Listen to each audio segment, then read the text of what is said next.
like we came for the ransom. I'm in the field, 2-minute drill, highlight reel. Let's review, what's the deal, okay? Watching footage going out of control. Buckle up, we got an hour to go, so let's go, that's straight heat. Ain't no chillin' around here, back to back, Nat Chimps, how we feelin' around here? Got my whole squad in the building around here. If my name ain't on it, then I really don't care, come on. 3-point stance, we advance, ball in my hands, I don't take no chance. Touchdown dance, that's my jam. No hot takes, this is nothing but rants. Nothing but rants. Nothing but rants. Nothing but rants. On the beat, hey. Yeah.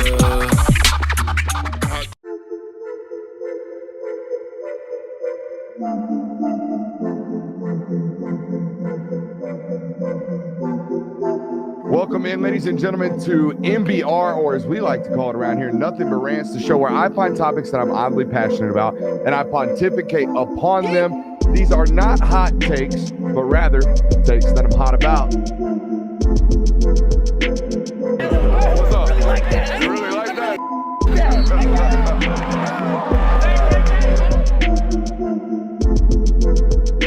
Let's shut up and grind some tape. What is up, ladies and gentlemen? Welcome in to the Film Guy on a Film Guy Network on a fabulous Monday evening here inside the studio. Today is Memorial Day, obviously a day of remembrance for those who paid the ultimate sacrifice. We have a lot of veterans and a lot of current and active service members that listen to this broadcast. I want to say two things first and foremost. First, thank you for your service. Obviously, that goes without saying, but it needs to be said up front. Secondly, if you've ever lost a loved one or, hope to, take your mind off of things today, we hope to be that place for the next 2 hours. The boys and I have always decided on these types of holidays, we're going to work as an opportunity, because you guys aren't. So an opportunity to be in front of you guys when there's an opportunity to be in front of you guys. But more importantly, we always look at this place as a place where you guys can take your mind off of everything, whatever it is, and just be consumed in ball for about 2 hours. So that's what we like to do around here.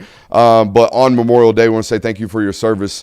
And, obviously thoughts and prayers for those who have, lost family members and service members in the line of duty. That being said, let's get after it.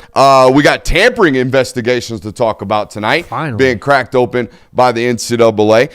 SEC spring meetings are underway, and spring meetings in general are underway. Christian Kirby's going to catch us up on that front. We have, as you can see by the title of tonight's broadcast, the top 10 most hated college football programs and teams coming up tonight as well. Took you guys' input over there on social media at Brooks Austin BA. Of course, we have much more on tonight's show as well. Make sure you're liking, subscribing, telling a friend if you haven't already. Maybe, just maybe, fingers crossed, we can cross over 97,000 subscribers during this broadcast. I think that would be awesome. I think that would be something to kind of, tip a cap to. So I don't know how far we are away, but we're at 96.9. I think last I looked, we need about 70 subscribers. So yeah, let's see if we can get that done tonight. Tell a friend about this place. Get us to 97,000 today. Let's start with the tampering allegations and not allegations. These are investigations resulting from allegations. The school, you might ask,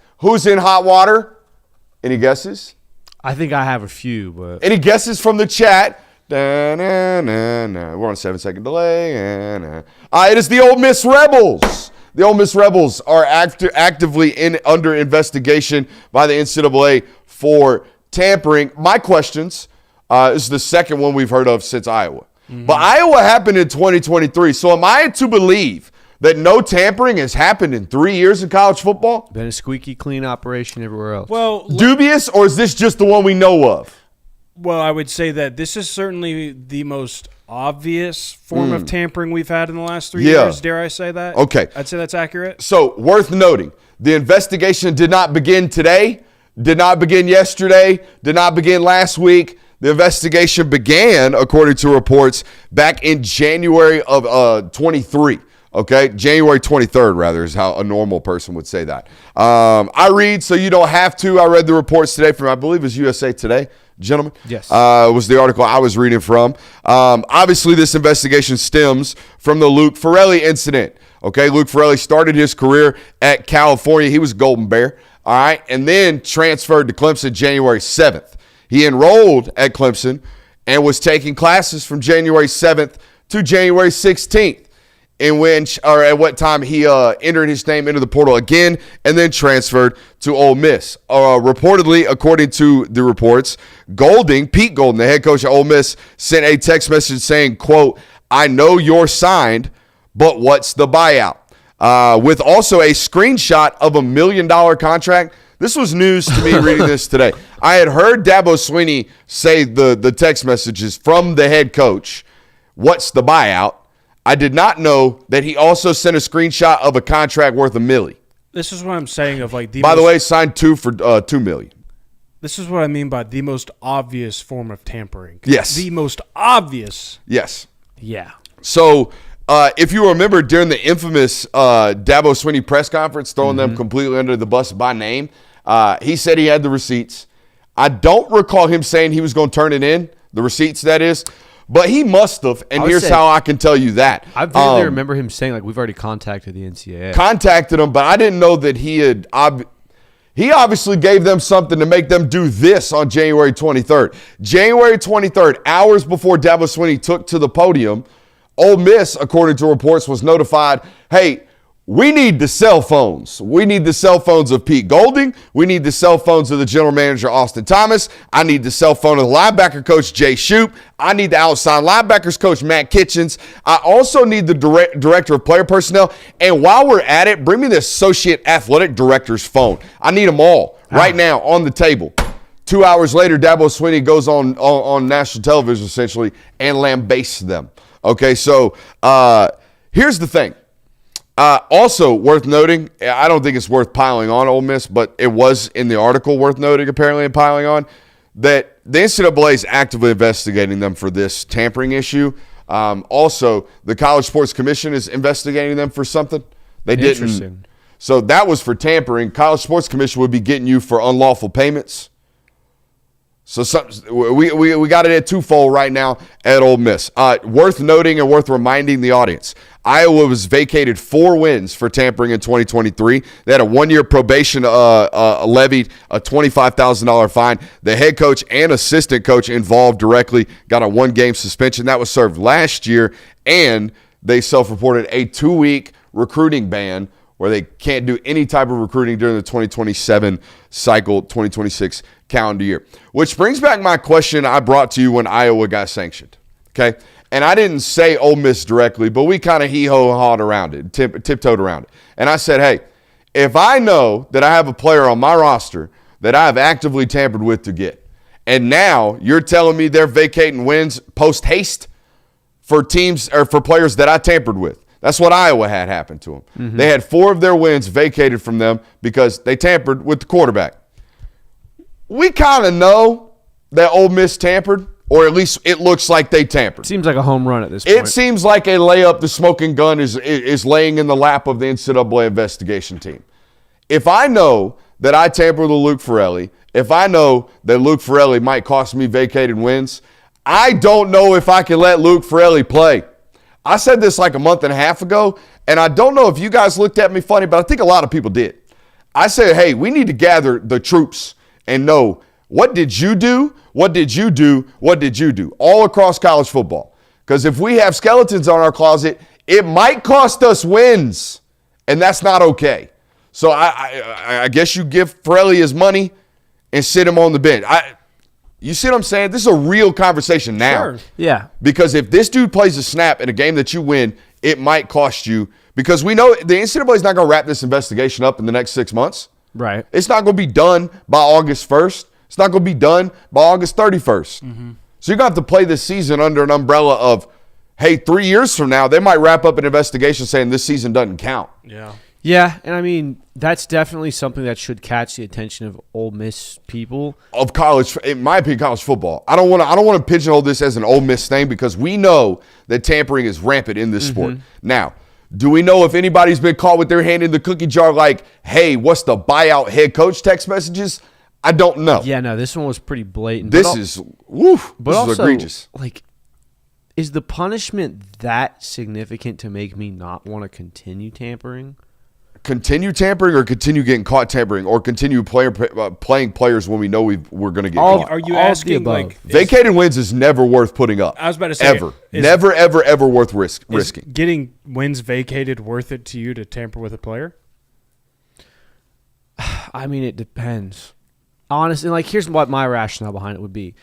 If I'm an Ole Miss Rebels fan, which they listen, by the way, because every time I see them in public, they let me know they don't necessarily love us. Oh, they're here. They might not be chatty guys. In the chat, but they are around. They listen. And this, if I'm a college football fan in general, and a program that does not traditionally compete for national titles, we're not the Ohio States, the Alabama. We need to play with a dirty edge. Not even saying that. Is vacating 4 wins from a season ago going to be the end of the world if we win the national championship, if we make a deep run? You're not understanding. You're not understanding. It's not like they pick and choose the 4. Iowa only won 4 games that year. They vacated all the wins. I'm going to need to see the NCAA vacate postseason and playoff wins before I realize. Okay. I think that's. So that you're just going to dare them? I mean, honestly, that's what they've been doing this entire time. That's what this whole action is of what's the buyout. It's daring them to see what happens. If we have to be the one that fall on the sword and well, look at it this way. I mean, that's what Indiana did last year, is it not? To an extent, with eligibility on a player. Yeah, I mean, with regards to he's too old to play. To hell he is. We'll throw you in court. They got an injunction on it, and if that comes back, but this is a tampering rule. Right, they broke a rule. But it's still breaking rules either way. Like if Indiana comes back, and it just so happens like it was proven that they broke the rules, and they get the legislation to say that, is the NCAA going to take away the national championship from that roster, from that program? I mean, they took away Reggie Bush's Heisman Trophy. Yeah, and I get that, but this is also a completely different age, and everyone still recognizes Reggie Bush as the Heisman Trophy winner that year. Like, from the standpoint of, say the NCAA comes through and says, all right, Indiana, you played an ineligible player. We are stripping you of that title. Are any of us going to look around and say, yeah, we can't recognize Indiana going 16-0? Are any Indiana fans going to say, oh, sorry, the NCAA took our title away that year. We can't hang the banner? I just don't want to get to the point where we're like, who cares? Oh, I agree. Who cares? You watched me win. I agree. Who cares how I did it? You watched it. I agree, but we're already kind of there, are we not? I mean, that's what Michigan fans did. We've got that. We've got Indiana saying we don't care. We've got players, or we've got coaches texting players blatantly, what's the buyout, leaving a paper trail? If that ain't the line, there is none. I'm saying that, and that's what I'm wondering. Is there a line at this point? That's what I'm saying. I'm not saying that they shouldn't be punished or anything like that. The only thing I got really out of this article today was the fact that they got the phones back in January. And that many phones, by the way. Do y'all remember? Did y'all hear that list? It was like 7. It's the head coach, the GM, a linebacker coach, outside linebacker coach, DPP, associate AD. And if they do to Ole Miss what they did to Iowa, 7 guys? All 7 of those guys sitting out a week, and all 7 of those guys getting put under some type of, we're watching what you about to do for the next 3 years, probational stuff. I do think there is something to be said about, like, you as a fan and people who watch college football, while you still watch that season unfold and you still watch those wins happen, I think there is something to be said, like, if Ole Miss were to win a national title this year and then a year later the NCAA says, well, yeah, you won the national title, but actually you didn't. We're vacating all of that. Hey, be careful. We take the trophy. Be careful. Don't say anything too mean about Ole Miss. Especially if you're a head coach in this conference, you might get in trouble like Steve Sarkisian did. I'm not saying anything mean. Will you tell the fans, the listeners about this? What Ole Miss is trying to do. By the way, Ole Miss, a notoriously tough and vigilante-type fan base.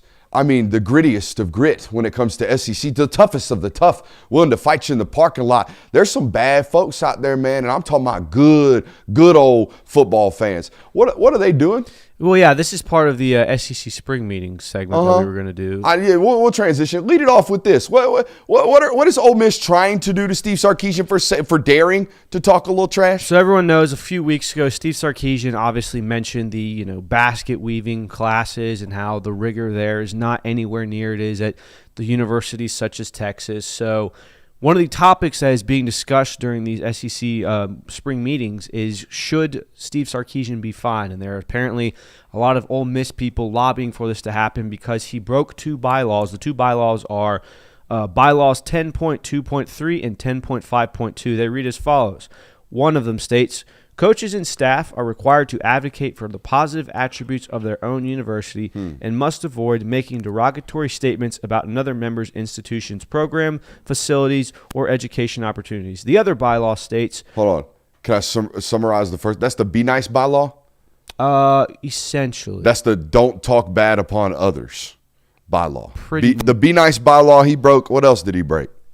It's kind of more the same for this one. Coaches and administrators are strictly forbidden from public criticism of member institutions, their staff, or players. So those are the Be Nice bylaws. So those are the two bylaws that Ole Miss legislators, I would say, are trying to get Steve Sarkisian fined for because of his basket weaving statement. All right. This feels like a very minuscule thing. Yeah, this feels like a. Oh no, they're pushing for it. He told me. Well, no, I understand that they're pushing for it, and I understand why. Ole Miss fans and they feel treaded upon, Jonathan. Sure, no, Ole Miss fans and their administration and anybody who went or goes to that school. I understand the frustration, like someone attacking your education and attacking the institution that you went to or attended to.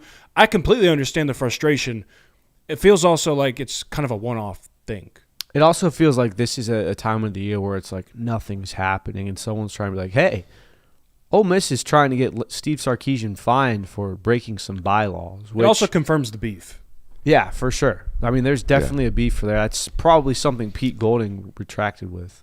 I think it'd be like, I don't have the list in front of me, but that would have to be top 5, one of the softest things a football program had done in this conference. You can't talk smack about it? Finding someone for making a joke about the difficulty of your curriculum, get out of here. I mean, yeah, dude, you guys know what like the things that are said by that fan base, not only on the internet but in person when you go there. For those people to be like, oh, my feelings are hurt, say something bad about me again, and I'm going to fine you. That, to me, is the most hypocritical thing we've discussed on this network, I don't know, in a long time. Yeah, well, I mean, that's the fan base, and that's like Pete Golding's not here saying those things. Like Ole Miss administrators aren't saying that. So I think you have to separate the fan base from the institution and the coaching staff. So you think I have to separate the powers that be that are actively pushing for this fine and the fan base's kind of tone and general personality? Because their general personality is aggressive. Aggressive in nature. I'm starting to see why they necessarily might not like this show. No, I get it. But I think, like, yes, obviously it is hypocritical because of what the reputation the Ole Miss fan base has, and especially everything that's been going on with the Lane Kiffin accusations, and he recently commented on that as well. But at the same point, like, I don't think it's hypocritical of Ole Miss administrators to be like, hey, this guy's defaming our university. I also think they're pointing at the wrong guy.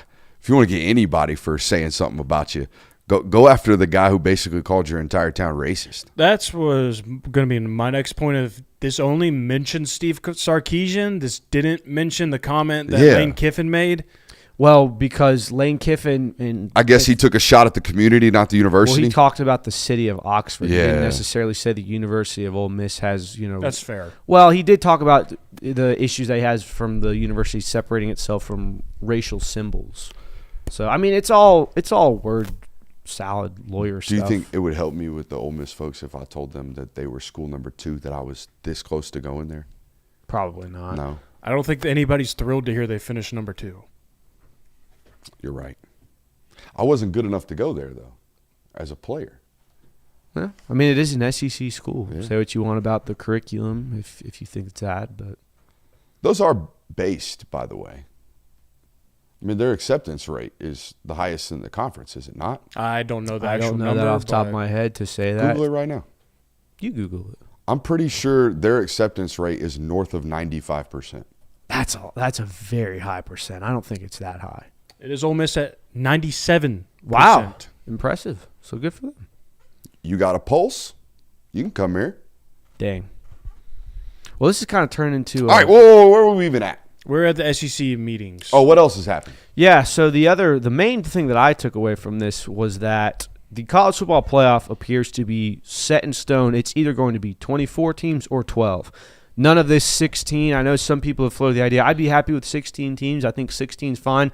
That is not on the docket at all. This was actually a quote from Tony Petitti that was last week from the Big 12 spring meetings, where he basically said this. We've said, quote, "We've had zero conversation about 16. Plan B is what we have now. We would stay with what we have now." So if 24 isn't happening, 16 isn't happening. Now, what was interesting was this contradicts reporting from January 11th. So we do a lot of reading around here. We bring you articles that we read, and we kind of help, facilitate that information to you guys because we know you ain't reading all that much anymore as a whole. So we try to do it. It's a Heather Dinich article from January that doesn't quote Petitti directly, but quotes Big Ten sources and says, quote, "We will go to 20, or we will agree to go to 16 if we have it in writing that we'll go to 24 within 3 years." Within 3 years, and now 5 months later, we've removed that entirely and jumped the shark all the way to we're going straight to 24. Don't even bring 16 to my doorsteps. Yeah, I will swat you away. Yeah, I mean, were we really of the belief that the decision makers who elected to go from 4 teams to 12 teams were all of a sudden going to go,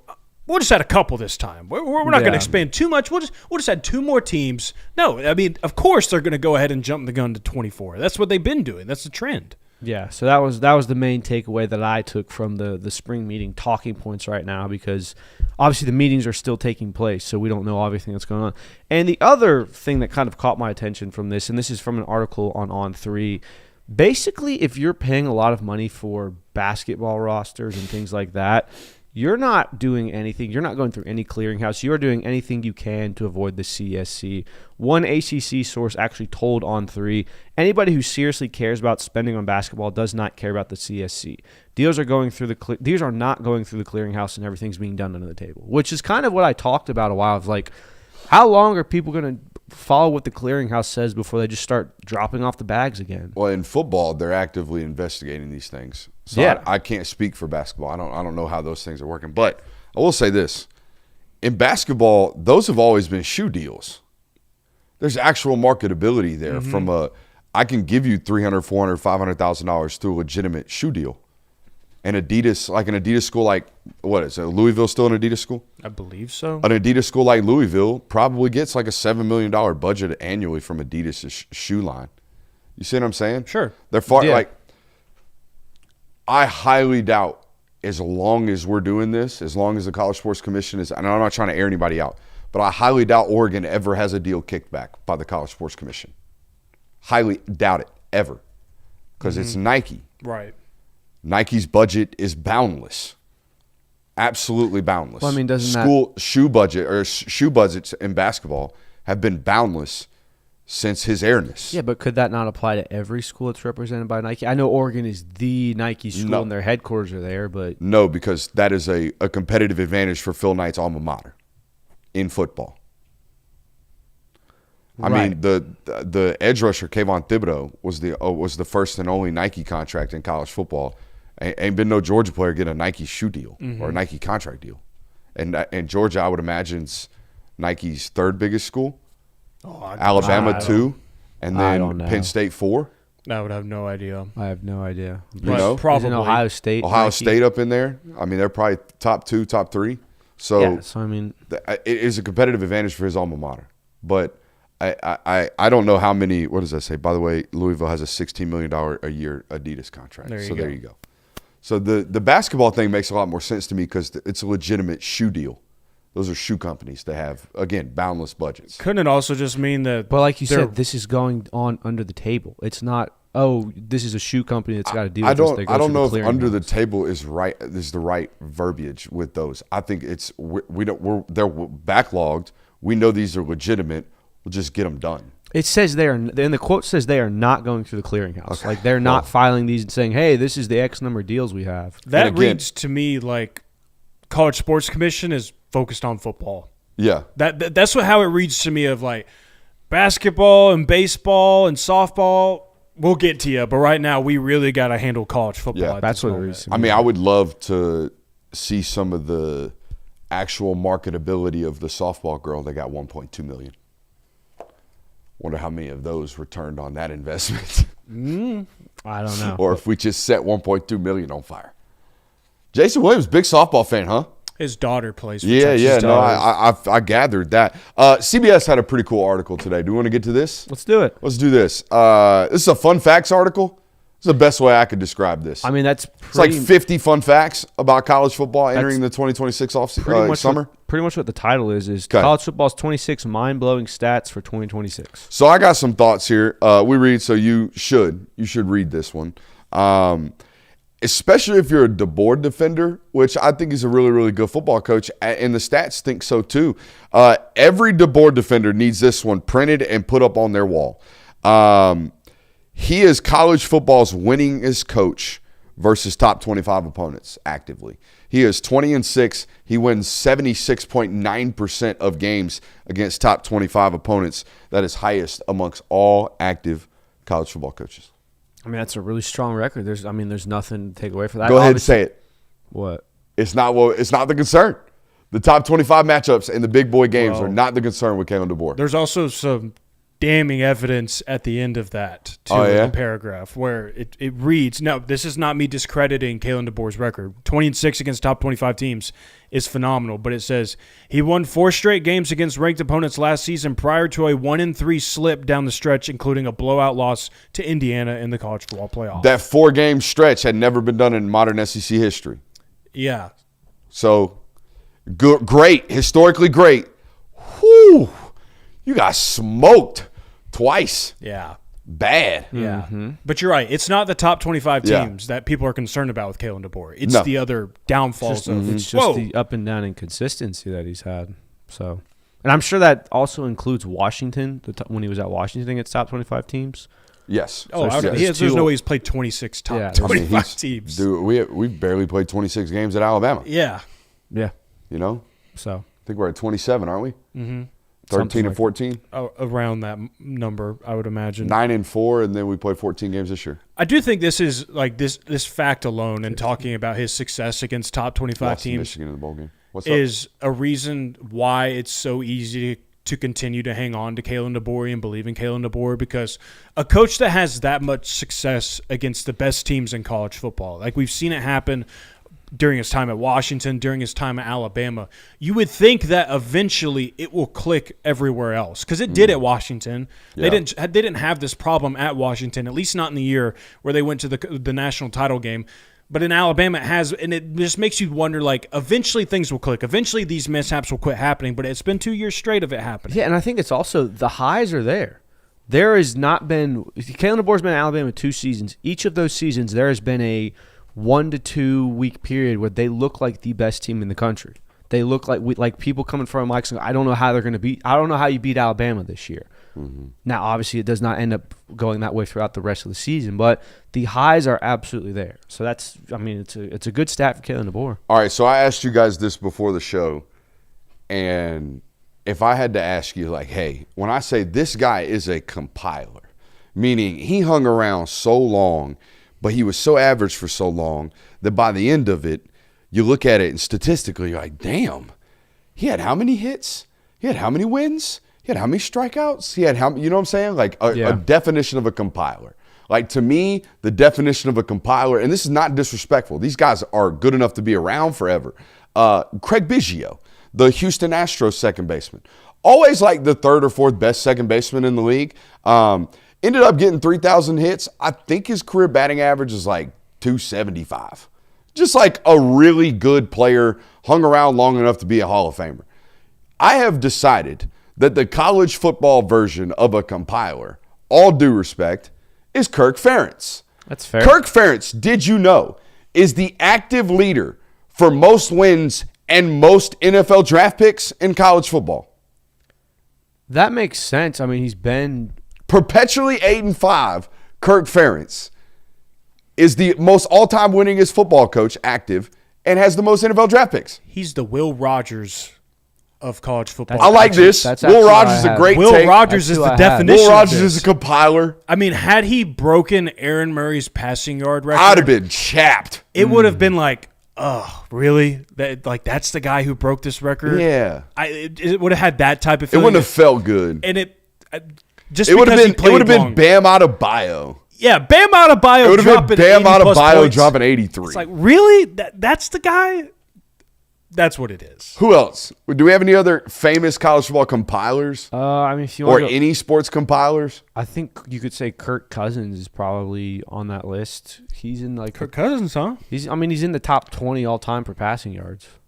That's compiling. It's true. That's compiling. And he's had, like you said, he's not a bad quarterback. You could just say it for contracts. Is This dude a Kellen compiler. Moore a college football compiler? No, Kellen Moore is a great college quarterback. He was OG 5 years though, wasn't he? Or started 4, redshirted, and then went 4? I mean, yeah, no, because that was before you had You're right. 4-game red shirts. No, Kellen Moore was a great college quarterback who. It's hard to be a compiler in college football. Will Rogers is probably the Will greatest Rogers is a submission prime that we example of had. this because of the team that he was on, where it is literally formulated to give you the quarterback passing yards. Like if Mississippi State under Mike Leach had 400 total yards of offense, 390 of them were passing. Like that's just how it was. Somebody said Kyle Whittingham's a compiler. I don't know about that. Not really. Kyle Whittingham's peaks at Utah, aren't they higher than the peaks at Iowa? I would imagine so, but maybe not. I also think Kirk College Ferentz, compiler, Bo Nix, good shout. Yeah, but that wasn't until the last 2 years. I don't know of And his it got career. really good late. I don't know if you Yeah. can be a Got college really good late. It football- wasn't steady like I just stacked them. And he's doing it in the NFL. Yeah. I don't know if you can play college football and be a compiler. Like Kirk Ferentz is on this list because he's got 5 years on the next active head coach. Like if Saban hadn't retired, Saban would smoke him. Yeah. So Hell, Kirby will catch you within, I don't know, 3 years. yeah, I mean, so it's a interesting stat that like should blow your mind because you don't think it should be Kirk Ferentz. But when you think about it, yeah, it makes sense. He's been there for what, 17, 20 years? Yeah. Like somewhere in there. So it makes sense to me. I'm not surprised. Matt Rule. Don't read that article. Matt Rule's 0-9 versus top 25 opponents Yeah, this during one his wasn't time a in secret. Nebraska. Huh? This wasn't a secret either. No, it Not wasn't a a fun. It secret. wasn't fun. It wasn't a fun fact either. And by the I mean, way, this gets thrown at his face every single time. And by the way, if you go back and look at Temple and Baylor, the record doesn't get that much better. It's not like and he didn't have too many cracks at it back then.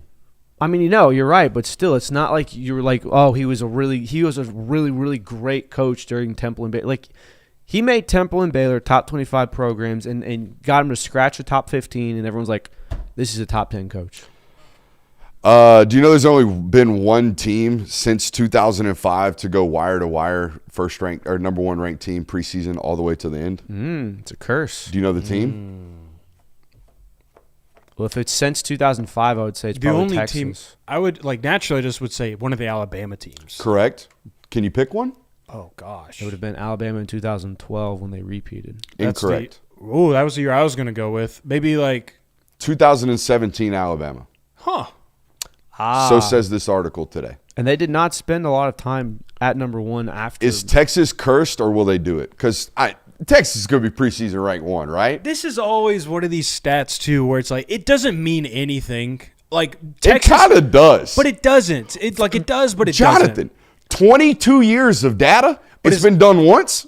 But is that a flaw on the team or is that a flaw in the ranking system? It's a I don't want to be ranked 1 is what it would be to me. I don't care what it says about who's right, who's wrong.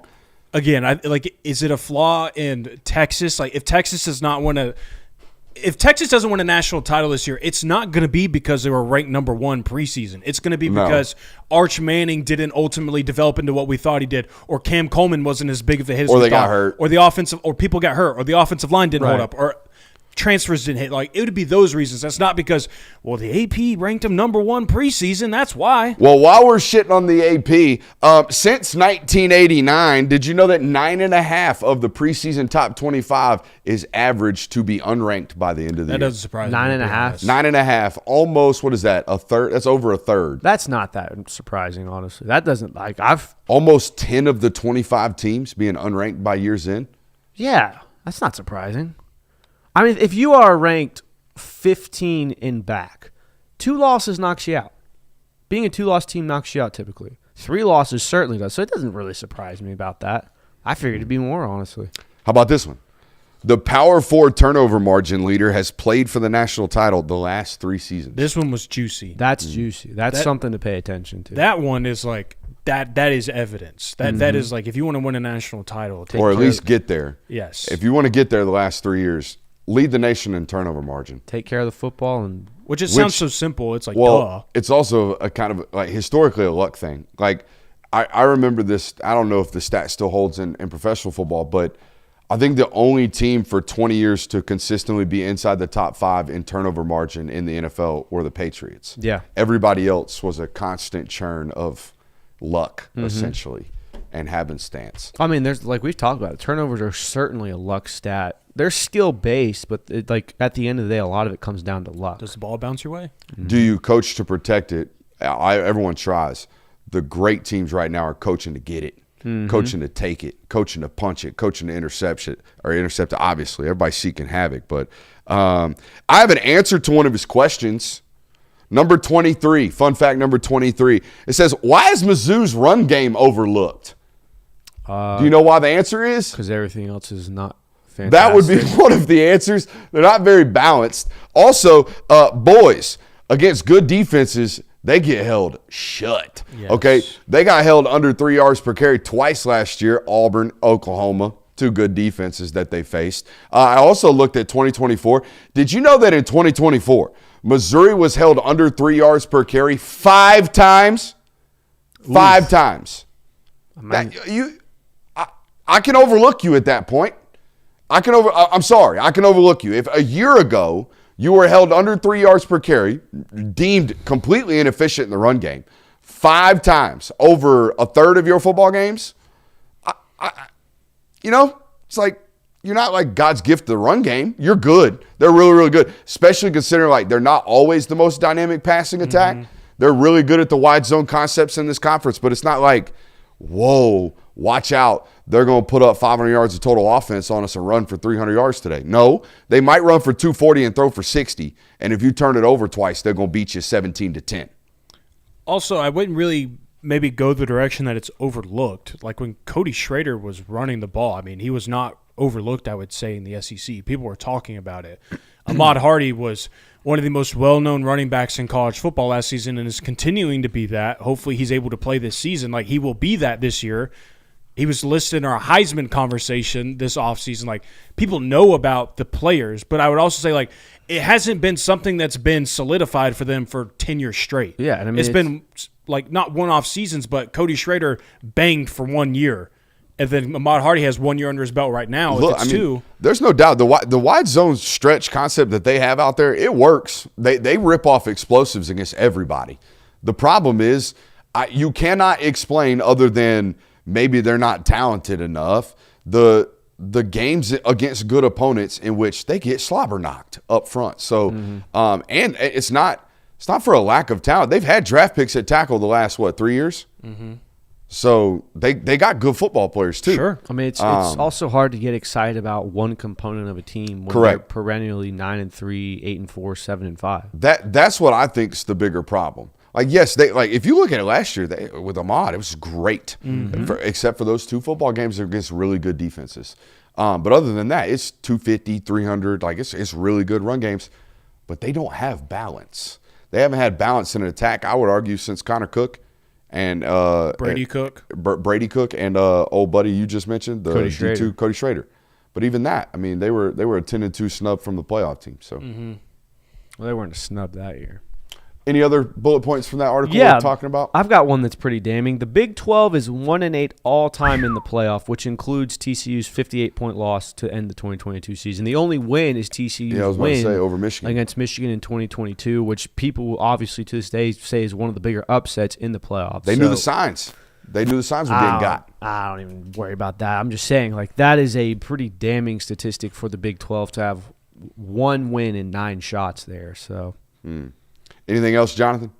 I mean, Did I cook the goose? No, one of the other ones that I stood out to me because of our continued discourse about this team throughout the offseason of USC.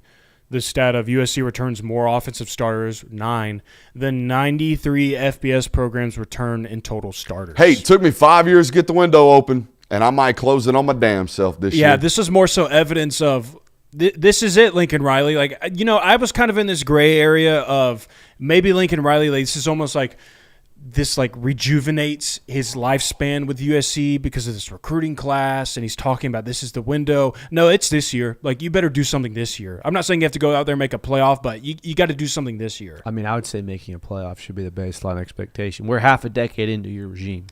All right, chat. This is when I need you guys to lock the F in, and I need you to be in there. I need you to help us out, okay, because we're about to go to this board, and us three are about to debate the most hated football teams in college football. Who would know better how to hate than you guys in this chat tonight, okay? Especially with regards to Kirby. You been getting any shit lately? Or have they been laying off of you? What's that? Have they been laying off of you in the No, chat? they always give it to me, dude. Okay. It's all right. You tough. You got thick skin. Let's go to the board. All right, so as usual with this type of discussion, we've got candidates up here on the board. Do I need to go back, zoom out? What do we got? Because we're missing some. You're good there. Down here on the bottom. We got some down here too. Zoom me out maybe and scroll me down just a tad bit. There Bang. we go. Just a little bit more maybe. And then pop me out just one.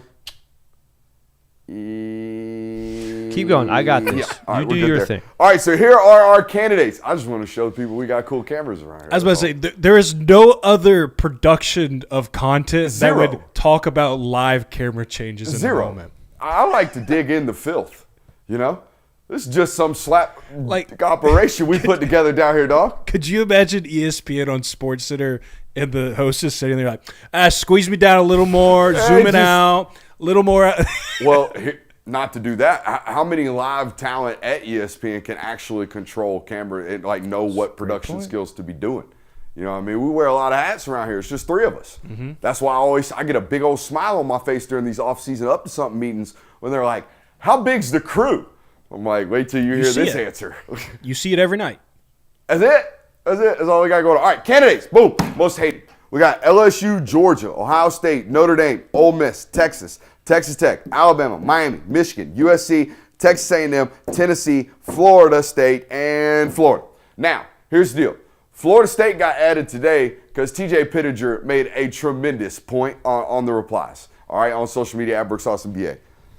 Florida State fans hate their own program right about now.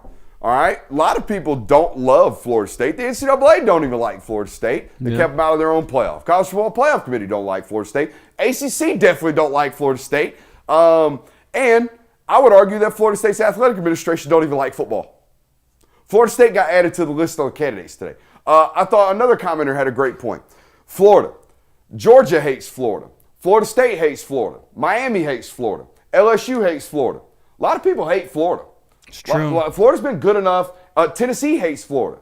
A lot of people have been good enough, or Florida's been good enough to create a lot of sense of we don't like those guys from a lot of football programs, so they got added to this list today. However, I think there's a clear-cut three at the top of this list that we have to debate, okay? And here are the three candidates, all right? For 1, 2, and 3, I'm going to dot them in blue right about now. Ohio State was overwhelmingly mentioned, okay? I think that's due to the fact that they've had 2 losing seasons since World War II. Yeah. Yes. Relevancy and dominance. Just constantly great. I mean, just always at the top. They're constantly beating your favorite team, whether it be in the regular season or in big-time football games. They're great.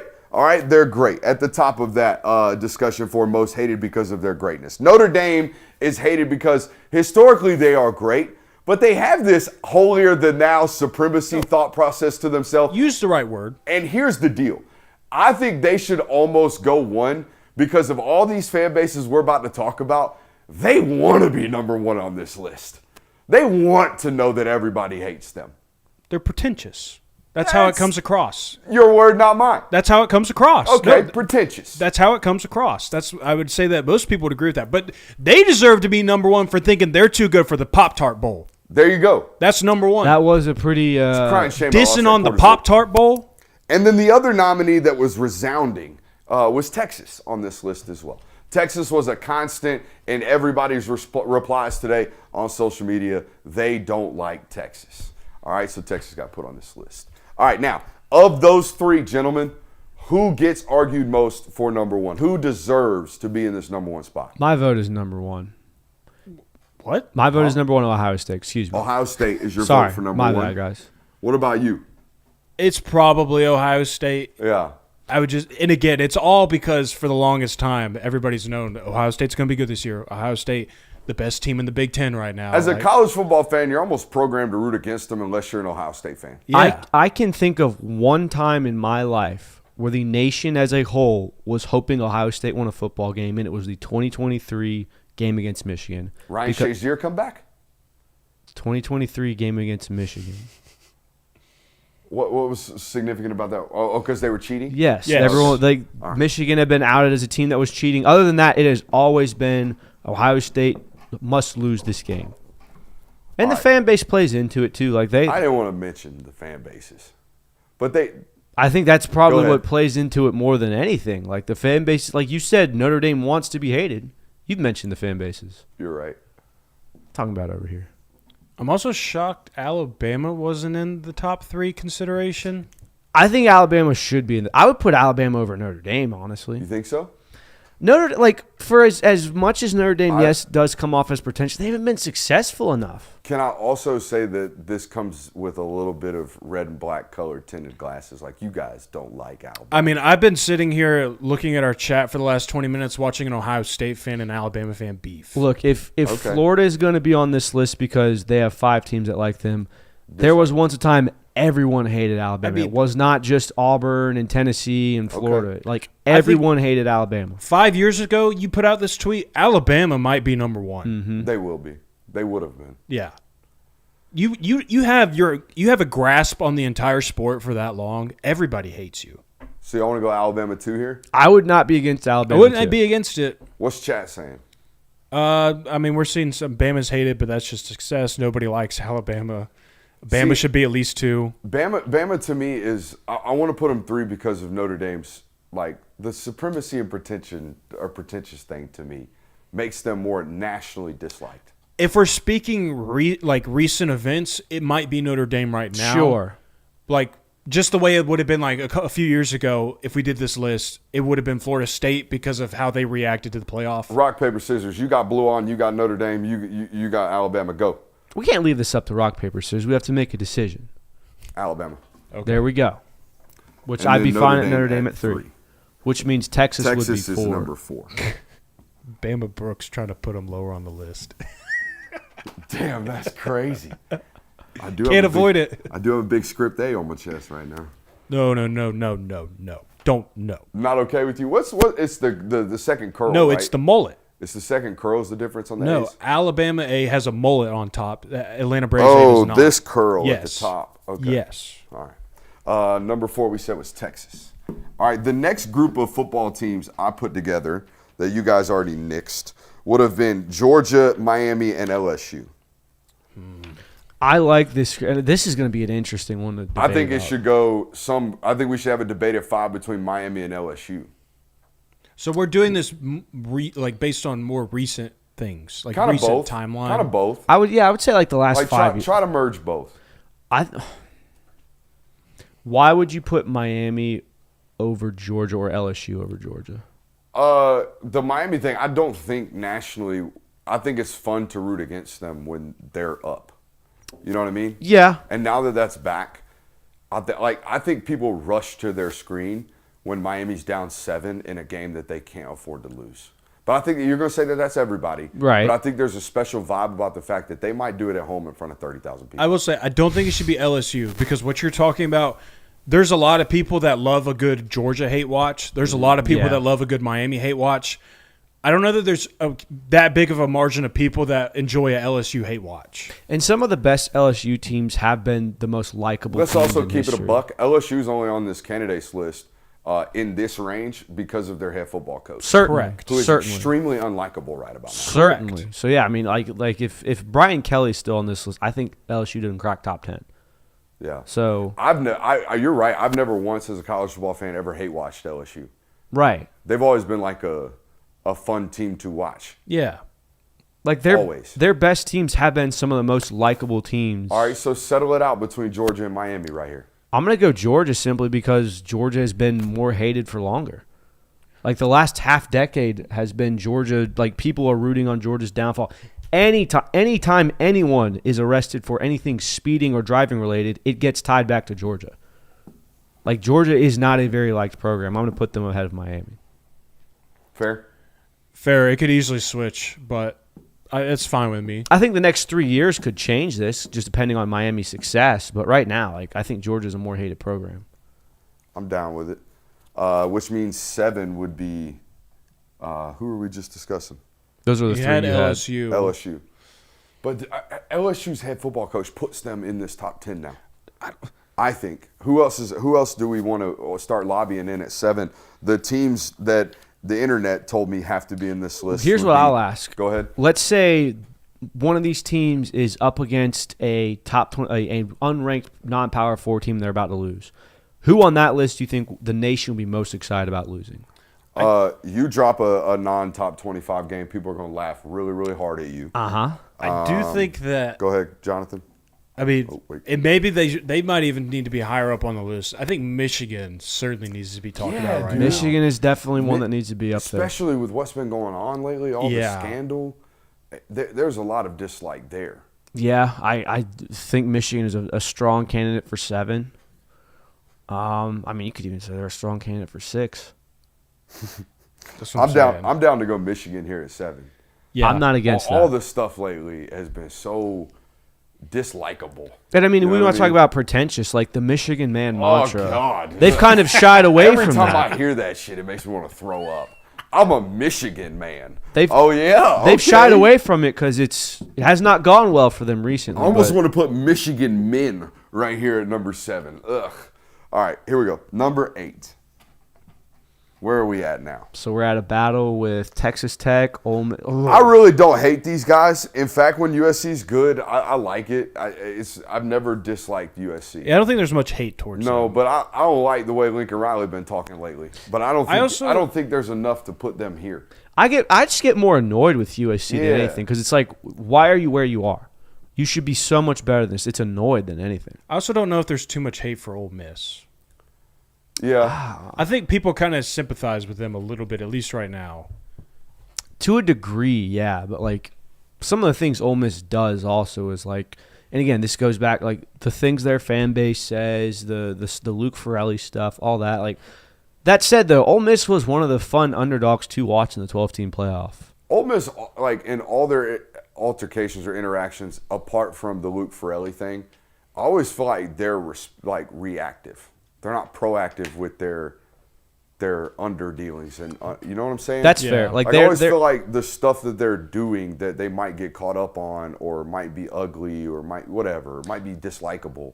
Those are always in response of them getting kind of shit on. Well, and by the way, we talked about like Lane Kiffin brings LSU onto this list. I think Lane Kiffin did a lot of the heavy lifting for why Ole Miss was so unliked while he was there. Sure. Like 15 years ago, I don't think anyone was like, man, I just hate Ole Miss, unless you went to Mississippi State. So I think this is the territory where I demand that LSU and Lane Kiffin be put on here.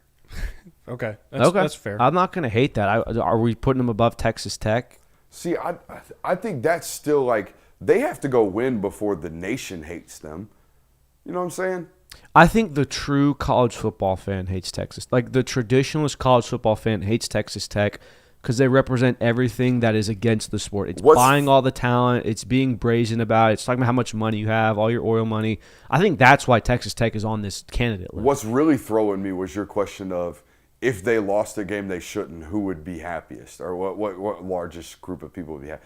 Texas Tech losing games that they shouldn't this year is going to be something that people love to pile on. Right, because they are everything that goes against what traditional college football is about, where they've paid the talent. They've kind of like we've got Steve Sarkisian talking about how they bought their way to a roster, and they're in a conference where our twos would win so many games. So they've reached let's take a shot at them territory, which means they've reached unlikable territory. Ooh, Chad has a good point. Clemson's a good candidate. I don't think they're a top 10 team. They need to be a candidate over here. I'm thought mentally to put them on here. I thought about mentioning them, but the internet loves to shit on them. Yeah, but now it's kind of gotten to the point of, all right, like especially after last season, I think people are like, all right, it worked. All the hate talk worked. Yeah. They're irrelevant. We cursed them. Yeah, they're 7-5. We don't have to talk about them They're anymore. gone. Yeah, we're done. I think on a roll, by the way, lately in recruiting. They are. Yeah. They're picking up some steam. They're having a great day. Clemson 2026 tear. There's 3 4 stars in a row. Back in the day, they'd rip off 3 5 stars in a row. Mm-hmm. I think I'm in have certainly- Tennessee territory now. You think so? I'm You guys got some disdain for that. I'm look, still it leaning is something Texas with Tech us, here. but I feel like it's a lot bigger than just a Georgia fan base. What were you saying about I was Texas out. Tech? I'm still leaning Texas Tech before I'd go Tennessee. Texas honestly. Tech's on there. We already Oh put my, them up here at excuse me. 8. I was So looking now at. we're at 9 and 10. I was looking at teams crossed off on the left side. I think it's for me LSU and Tennessee right here. I think that's fair. Yeah. I think that's fair. Because the thing about, and I think That's the thing a that gets horrible riled up about with I'm not everybody. good at taking L's. I think the thing that gets people riled up so much about Tennessee fans is they continuously claim themselves as an everything school, and they throw it in everybody's faces. And look, Yeah. they won a national title in baseball, but they haven't won a national title in basketball, haven't won a national title in football in a long Jonathan, have they time. made a Final Four in basketball? I have never made a Final Four in men's basketball God program knows round history. ball. How about that? So Yeah. like they're good at a lot of sports, but I think people really get tired of like them acting like they're the standard in the SEC. I think for teams like Texas A&M and Clemson, there's not as much hate as it is. I just enjoy making fun of you. I just enjoy making jokes at your expense. Like, I don't know, unless you're a Texas fan, and even then you kind of shrug them off and go, oh, little brother, little brother. Like, no one really sits back and goes, man, I pray Texas A&M I felt loses weird today." even about putting them on the candidates list. Apart from Texas fans, I don't know anybody that hates Texas A&M. Well, that's what I'm saying. Like, everyone loves making fun of them is the thing. Yeah. Like, everyone looks at Texas A&M and goes, oh, you know, the yell leaders. Everyone makes jokes at their expense. They are one of the more – That's they're- where I like to laugh at you. They're a That's why I very hate you. they're a very similar category. Like for what Joe Burrow did for LSU, Johnny Manziel did that for Texas A&M. Like there was an era Yeah. where I know that this is kind of based on your age and all that good stuff, but like for our age group, and I'm sure your age group as well, like everybody loved watching Texas A&M. Johnny was a god. Yeah, you had to watch Texas A&M play every weekend. To an 18-year-old senior in high Yeah, school that's what I'm that had just saying. been introduced to underage drinking, Johnny was a god. Yeah. Yeah, dude. So, yeah, I think that's a pretty solid – I don't think we missed anyone egregious, honestly. I don't think so either. I think it's a tight 10 right there. Mm-hmm. What'd Chad think about that seg? There's There a lot of didn't seem to be discussion going on. Didn't seem to be anyone they massively disagreed with. Some people are questioning the relevance of Tennessee because they're how relevant they are in the college football world, but they haven't been a bad team. I know Bounce Flip Phone really wanted us to put Oregon on here. I know that I much. don't know anybody who hates Oregon. Yeah, that's what like Oregon's one of these programs where USC fans? Yeah. maybe, but Is it? again, like Oregon's not a team where you look at it and it's like I hate them. I hope they lose. Like even Oregon State fans are like, yeah, we get it. You know, we get it, bro. You're good. See us in baseball though. Right.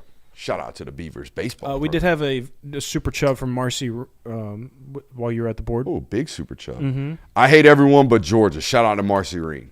And then Drake Lynn Said I agree with Marcy. I see that right now. Is that Marcine? It's got to be Marcine, right? It says. Can we get a phonetical spelling in the chat there, Marcine? Also, before the night ends tonight, boys, I think we should take the next 3 minutes instead of doing our fall flat candidates. We should establish what were we calling them for OG fans, like Ambassadors. Ambassadors Ambassador fan base ambassadors. We should come to an agreement on those and then write them on the board over the next 3 minutes. Okay. So we know Alabama's. It's smooth. Alabama's is smooth. All right. We know Texas. It's Fooger. Splendid Daddy. Yeah, we got Fooger for Texas. Okay. What else we got going on? Is Albert McKenzie the Miami fan. Miami? He would be our Miami ambassador, I would say. Albert Yep. is our Miami ambassador. Who else we got? I would assume Bowden's Flip Phone is a FSU fan. I'm pretty sure I'm getting that correct. Yeah, but that's a new name to me. Not is He's it? been He's around been for a around. while. He was around the entire Okay. week of our is shows. he OG though? I I mean, Florida State fans aren't aplenty in this place. I can't think of a Florida State fan that like really started listening other than Bowden's Flip Phone. Okay. And if they've been there before, like Bowden's Flip Phone was easily. We been don't the have an most OG consistent. Tennessee fan. We did, but I haven't seen him in a long time. Okay. Who is our Vodtech guy? Oh yeah. I think the VOD Tech guy was a Georgia fan who so happened to go to Virginia Tech as Okay. well. That's I fair. could be misreading. We could put Turkey Slammer as our Tennessee fan. He's been in here a lot. Turkey Slammer has been granted the ambassador of Tennessee fan. Okay, Turkey Slammer it is for Tennessee. What a name for Turkey Slammer right there. I don't think we have any Notre Dame ambassadors. Not yet. I don't think we have any Texas A&M ambassadors. No, except for Nuno. Shout out Nuno. I don't think we have any Auburn, Florida. Mm-mm. Yeah, I don't know. USC. I think this is a tight 4 right now. Right from an now, those are the ones that we can, standpoint. without a doubt. All right, we can without a doubt go ahead and put those guys on the And board. the Ohio State. Isn't a Buckeye Nuts in? I don't know. He pops in and out throughout the season. Oh, we could. I mean, Shane Gillis could be Notre Dame's, but he's not active Shane enough. Gillis He's not active enough to be out here, making decisions for the fan base. Shane Gillis can be like a figure for them. That's what we're looking for, by the way. We are looking for alt-right speakers. Not alt-right, that's the wrong word. Outright speakers for these fan bases when we have a topic of discussion. We can go straight to this person. That's crazy in the chat. That's absolutely crazy. Yeah, I don't know how that got past admin. Absolutely crazy in the And chat. no, I am not the Auburn ambassador. And with that, we will toss it to the local hour.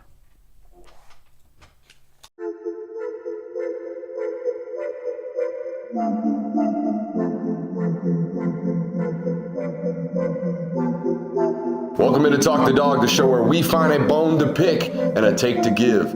These are not hot takes. These is dog takes. Can I talk that dog?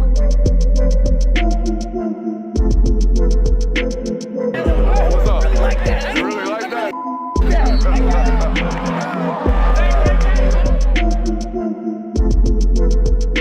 Let's shut up and grind some tape. What is up, ladies and gentlemen? Welcome back in to the Film Guy Network for another loaded local hour. We got a great one for you guys tonight. New look Gunner. We got new look Gunner Stockton to show you guys tonight. So much so that it prompted a film study. I've got recap notes from that film study for you guys tonight.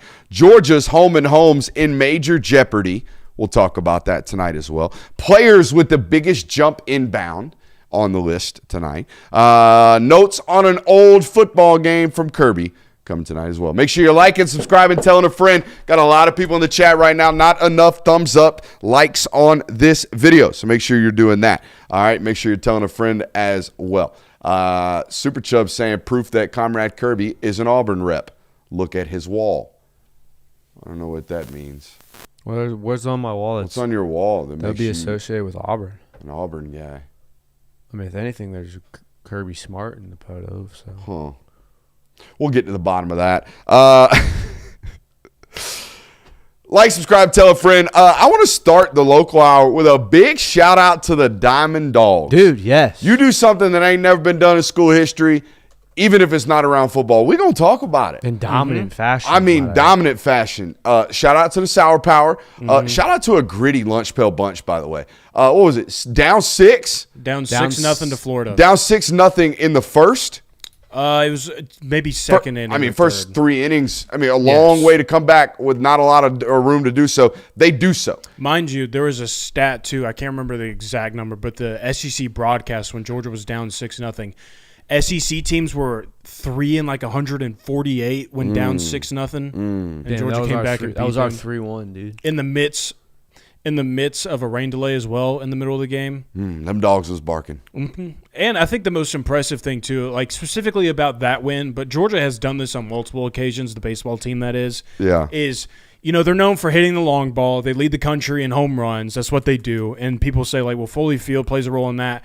They've been doing it at away stadiums, too. Buddy. So it's not just a Foley Field thing. But they beat Florida without hitting a single home run. I mean, they find different ways to win. The pitching staff has kind of been picking up steam a little bit to close down the stretch. I mean, they're hitting on all cylinders at the moment. I mean, I'm not, obviously the biggest diehard SEC baseball guy. We got a lot of things to do. We prioritize football around here, and I think it's been a good decision for us over the long haul. But that being said, I know a little bit about college baseball, and I'll tell you this. Winning 8 out of 9 SEC freaking series, that's hard to do, and that's damn good. Going 21-6 in this league, Going 41-11 overall is extremely impressive. So a hat tip, obviously, to Wes Johnson and the boys. A hat tip to all those involved in this baseball program. Hat tip to them for, first and foremost, I can't seem to get my children too locked into sports. I'm not like a super freak sports dad. My daughter was absolutely dialed in to Diamond Dogs yesterday. I mean, she probably sat down and watched 3 or 4 innings. She didn't know it was a blowout. Nice. But yeah, man, she was dialed in to the Diamond Dogs. So shout out to those guys for getting me one of my children hooked on, and then we got the son hooked on NASCAR right after that. There we were having a day yesterday. It's pretty interesting that Georgia's beaten Arkansas in all 3 major conference championships. Huh. They did in football, they did in basketball, and they just did in baseball.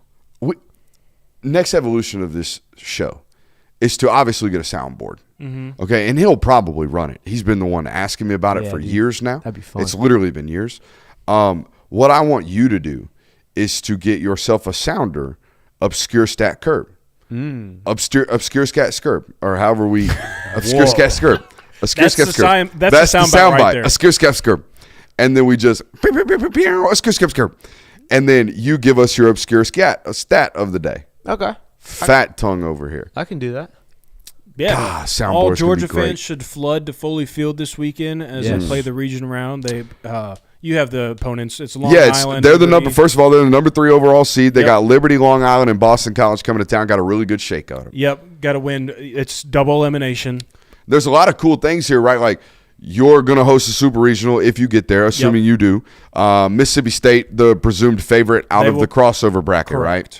So Bulldogs playing Bulldogs potentially in Athens. That'd be really cool. Also, I believe Georgia Tech got the number 2 overall seed. Correct. They would be on your side of the bracket if both teams were to make it to Omaha. So you'll get to face off with them pretty quickly out there in Omaha, assuming you make it. First time since 2008. Yes. Yeah. Shout out Joey Lewis. Shout out Gordon Beckham, who's going to be on the call this week. Yes, he will be. So that's cool. We know white ball around here. Yeah, we know some of that baseball. Make it an electric environment. Should be a fun time. All right. I know. First of all, should have led with this. Talking about some damn dynamite hires by Josh Brooks. Oh, dude, like no doesn't kidding. have a lot of them. You know what I mean? Like the Kirby Smart hire was not his. It's, who's the president? Greg McGarity. It's McGarity's hire. If not the guy that went to Virginia, the girl that went to Virginia. Was that assistant athletic? Anyways, doesn't necessarily get credit for the Kirby Smart hire. But my God, the Mike White hire and the Wes Johnson hire seem to be absolute home runs. Paying off for sure. I mean, he's nailed gymnastics hires. The tennis programs have continued. We'll see about this women's hoops hire.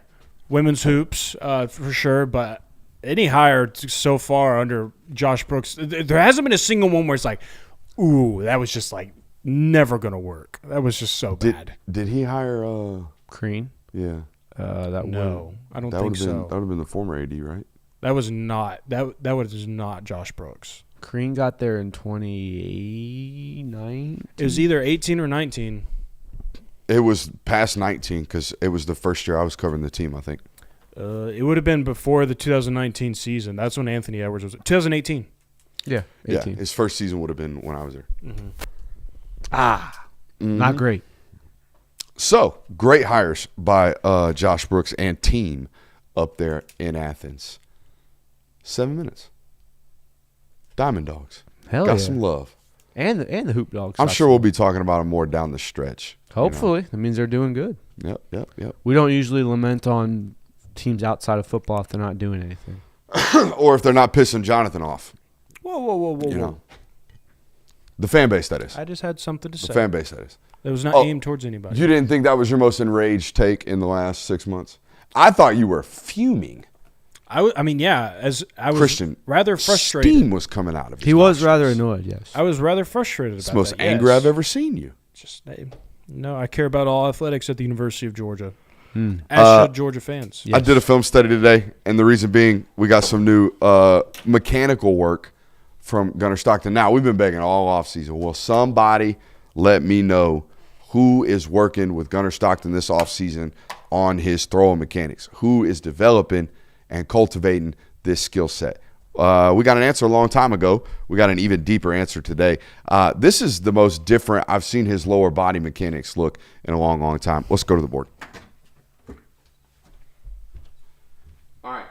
So, Jonathan, what I want to show the audience first is actually the still shots from last year. Okay. So pull that up. Actually, I got it right here. Okay. Ugh, really, really ugly. Now, these are screenshots of film, obviously, so bear with me here. I'm going to pull up the first one. This is him right at release point, okay? Does everybody see how his chest is way out in front of his front foot, okay? It's way out here, all right? You see how our back foot is already up off of the ground? Looks like he's doing the chicken dance. He does. He looks like he's doing the chicken dance, okay? And then what that causes, because we can't slow our momentum down, we can't slam it, is our right foot to really follow through the zone. And now our right foot is actually out in front of our left foot. Okay, as a thrower, will you zoom me out here, Kirby, so you can see some of my lower half here? Okay, we're a ground force athlete, meaning all of the force is being produced with our feet. Okay, so if we follow through this way and don't stop the momentum like he's doing in these photos, we don't get that whipping life out of the fingertips. However, if we slam it and kind of finish with a good foot right here and kind of hold that jump shot, as we say on this network, we might actually get some whip and life out of the football. All right, everybody got a good mental picture of what that looks like. That is an inability to stop the energy and keep it from following through our lower half. Now, let's watch this newer footage that we've just recently gotten. Now, I really want y'all to pay attention to that back foot and how it's being, how this energy is actually being stopped upon release point. Boom.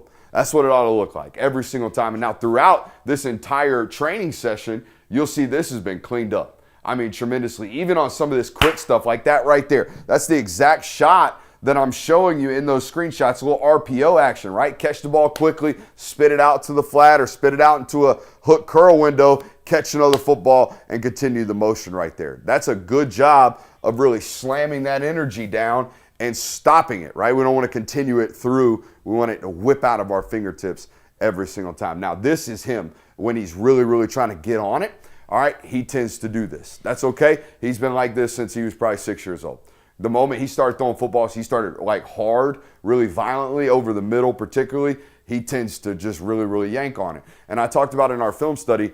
It's not as big of a concern for him because I've never seen him really throw a bad ball this way. Have you, Jonathan? Over the middle of the field. We don't lose the nose that often. You don't throw a lot of ducks, okay? He's kind of used to really gripping and ripping and being firm on that front side when he has to, like that ball right there. That ball jumped out of his fingertips, and that's that same inward breaking route we were just talking about, right? Digs, slants, verticals over the seam. I'm okay with you kind of getting on top of that because that's what you've always done in your mechanical structure, and then boom, we're right back to that good bounce sound base, right? Back foot coming through, really whipping through the zone, okay?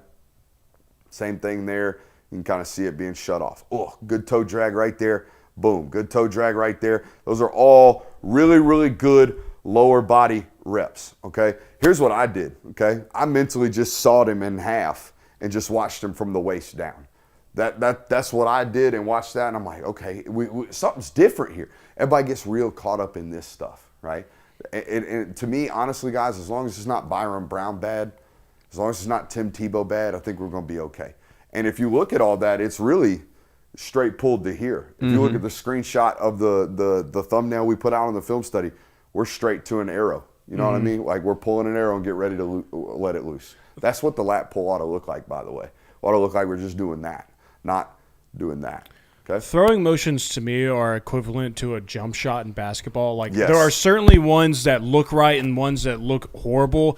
But at the end of the day, as long as you're efficient enough with it, as long as it gets the job done, and as long as you are able to be successful with that form, it ultimately doesn't matter. But yes, of course there are ones that look a whole lot more textbook and efficient and cleaner. But at the end of the day, do you make the shot? I mean, the grossest throwing mechanics I've ever watched, if they were thrown onto this network today, I'd be like, ugh, Peyton Manning. He's one of the greatest of all time. And it don't look good. It's never looked good. It never, ever looked good. But it went to the spot he wanted it to. And it was on time all the time. And that was also something I was thinking about. I was like, no one really looked at Gunnar Stockton last year and was like, he's inaccurate or he's bad at throwing the football or that there's a throw he necessarily couldn't make on the field. Like, it was more Gunnar Stockton doesn't feel like there's throws he can make on the field right now, and we need him to believe that. And then maybe this is what will make him think he can do that. I think that will help him tremendously if we can continue that, right, and throw that into live bullets and live, sessions. That will help him layer the football with more confidence and more accuracy and help us over the middle of the field. Those balls that have to go up and come back down, being able to not have to kind of slam it and throw it really, really firm, being comfortable and consistent in our lower half will help us in some of that stuff down the field. Now, we did actually go watch tape today. We turned on the first Alabama football game from the season. And I texted Jonathan before the show. I was like, hey, what games do you think Gunnar Stockton received the most criticism for his play? And we kind of agreed Alabama and Georgia Tech. Mm-hmm. There were some things going on at Georgia Tech we don't necessarily have to talk about, so we settled on Alabama. Yep. Also a little bit more high-quality opponent on the defensive side of the football. I think that's fair to say. So we watched that today, and here was my general takeaway. His growth in his pocket ability in terms of stepping up in the smoke showed up last year in the growth midway through the season. If you watch him handle pockets against Alabama, he's darting east and west. He's not really getting vertical through them. He's not really trusting what he's seeing in terms of pockets in front of him. By the end of the year, if he didn't love the first read, if he didn't love what was the second read maybe, now there's a crease in front of me. Boom, pull the ball down, go now. Almost like Riley Leonard. It's like watching Riley Leonard in his days at Notre Dame. Anytime the ball was 35 plus, like, hey, buddy, they're about to be in fourth down territory because on 3rd and 9, he's going to rush it for 7 and be in 4th and 2. A very similar thing towards the end of the year. And that was all, in my opinion, due to his confidence within, hey, there's a little bit of air right here in this pocket. I'm going to take it now and step up, not go east and west. And in that Alabama game, he kind of took some negative sacks and turned down some things he probably shouldn't do to that. It was also interesting to note that, like, he wasn't perfect by any stretch of the means in design runs, right? Like read option game. I'm not talking about RPO game. I'm talking about read option game where, hey, we've got jet sweep working this way with Zachariah Branch, but if everything flows to Zachariah, we have quarterback power right here down the midline, and you're not pulling the football for some reason. We have to be perfect on these this year. Okay, if I'm going to give you 8 to 10 design quarterback read options every game and there are opportunities for you to pull the ball on 5 of them, you have to pull the ball on all 5 and you got to go make plays with your legs because our offense needs that. Okay, our offense, if you're going to take a step, in my opinion, it's through maximization of your perfect reads. They have to be perfect. I would say that about any quarterback, but really about what we got going on down here because this is supposed to be an efficient offense. It's supposed to be death blow offense. It's supposed to be, what is the samurai sword? It's 1,000 cuts and then a death cut. That's what it's supposed to be in this system, which requires consistent, repetitive, positive decision-making from the quarterback, and that includes the run game. He obviously became a much more confident playmaker. His ability to extend outside the pocket, I think Auburn unlocked him from this standpoint of like, all right, I can do this outside. I can extend. I can play ad-libbed, and some of my best, most explosive plays might come from this, but it means I might have to be willing to take shots, and that's exactly what he did moving forward down the stretch in the season. Missed a few run chunks last year. I talked about that, not being aggressive enough. When you watch that first Bama tape, though, and it didn't show up in the film cut-ups that I brought you today, but when I watch it play by play, you know, like I did this morning and last night, and I'm charting and flagging my plays for Gunnar, that's a Chauncey Bowens game. Oh, definitely. That kid put stuff on tape that had me thinking like, might be the better back. Maybe. Might be the better back. Yeah, but what's the best form of ability you have? Availability. And again, like, we covered the team, and I don't even know what he was dealing with last year. Well, it was something. So I'll first say this. I don't have a problem with anybody making the argument that they think Chauncey Bowens is better. Because they're both really, really good. And that's what's going to – at the end of the day, Nate Frazier and Chauncey Bowens are both really, really good. But what I would say with this is I feel like I have seen Chauncey Bowens at his best. I would say that against Alabama, that was Chauncey Bowens at his best, which at his best, he's one of the best running backs in this conference. I still don't feel like I've seen Nate Frazier at his best, which that could be a reason why you say Chauncey Bowens is better, but I feel like you will see that this year, and that's when I would make a decision on the two. Yeah, and I also feel like it's not anything you need to get bogged down on. Like, there was never a extensive discussion when they were here of, man, I just think Nick Chubb's a better running back. I think 27 needs one's carries. I think you can have two great running backs in your backfield without having to delineate, oh, this one's better than the other. Wasn't there a pivotal game that y'all lost where one of them was hot and didn't get enough touches? I thought it was didn't Sony? I thought it was against Alabama. Maybe Sony should have gotten more touches. I don't know. I'm not one of these guys. So Alabama did. All I'm asking is, didn't this happen at least once? It has happened where fans felt like they misplayed the rotation. Nick Chubb didn't have the best day against Alabama in the national title game. Sony Michel was the better runner that day. Okay, but that was also remorse of, we just lost the national championship. I think it's a lot more hindsight 2020. Let's find something to blame. That's looking back on which one of these great backs did we not play enough? Exactly. You know? So and they were on the roster for 4 years. I don't think there was ever a time where there was a serious argument of, why is Nick Chubb in the backfield right now? We need Sony Michel. Or why is Sony Michel running the ball? We need Nick Chubb. I also don't think these two are those two. Oh, of course not. No. But that's a comparison I'm using to say, they're both good. You have two really good running backs in your backfield. I don't think there has to be hey, this is the better guy than this one. I just always have to. I'm not doing that for you guys. I'm doing that for the random person listening right now that's like, how dare they? How dare they even bring those two up with those other two? Yeah. And we're just talking about rotational selection, right? It's still going to be important. I think it's a feel thing for me. Mm-hmm. For sure. Who presses blocks better?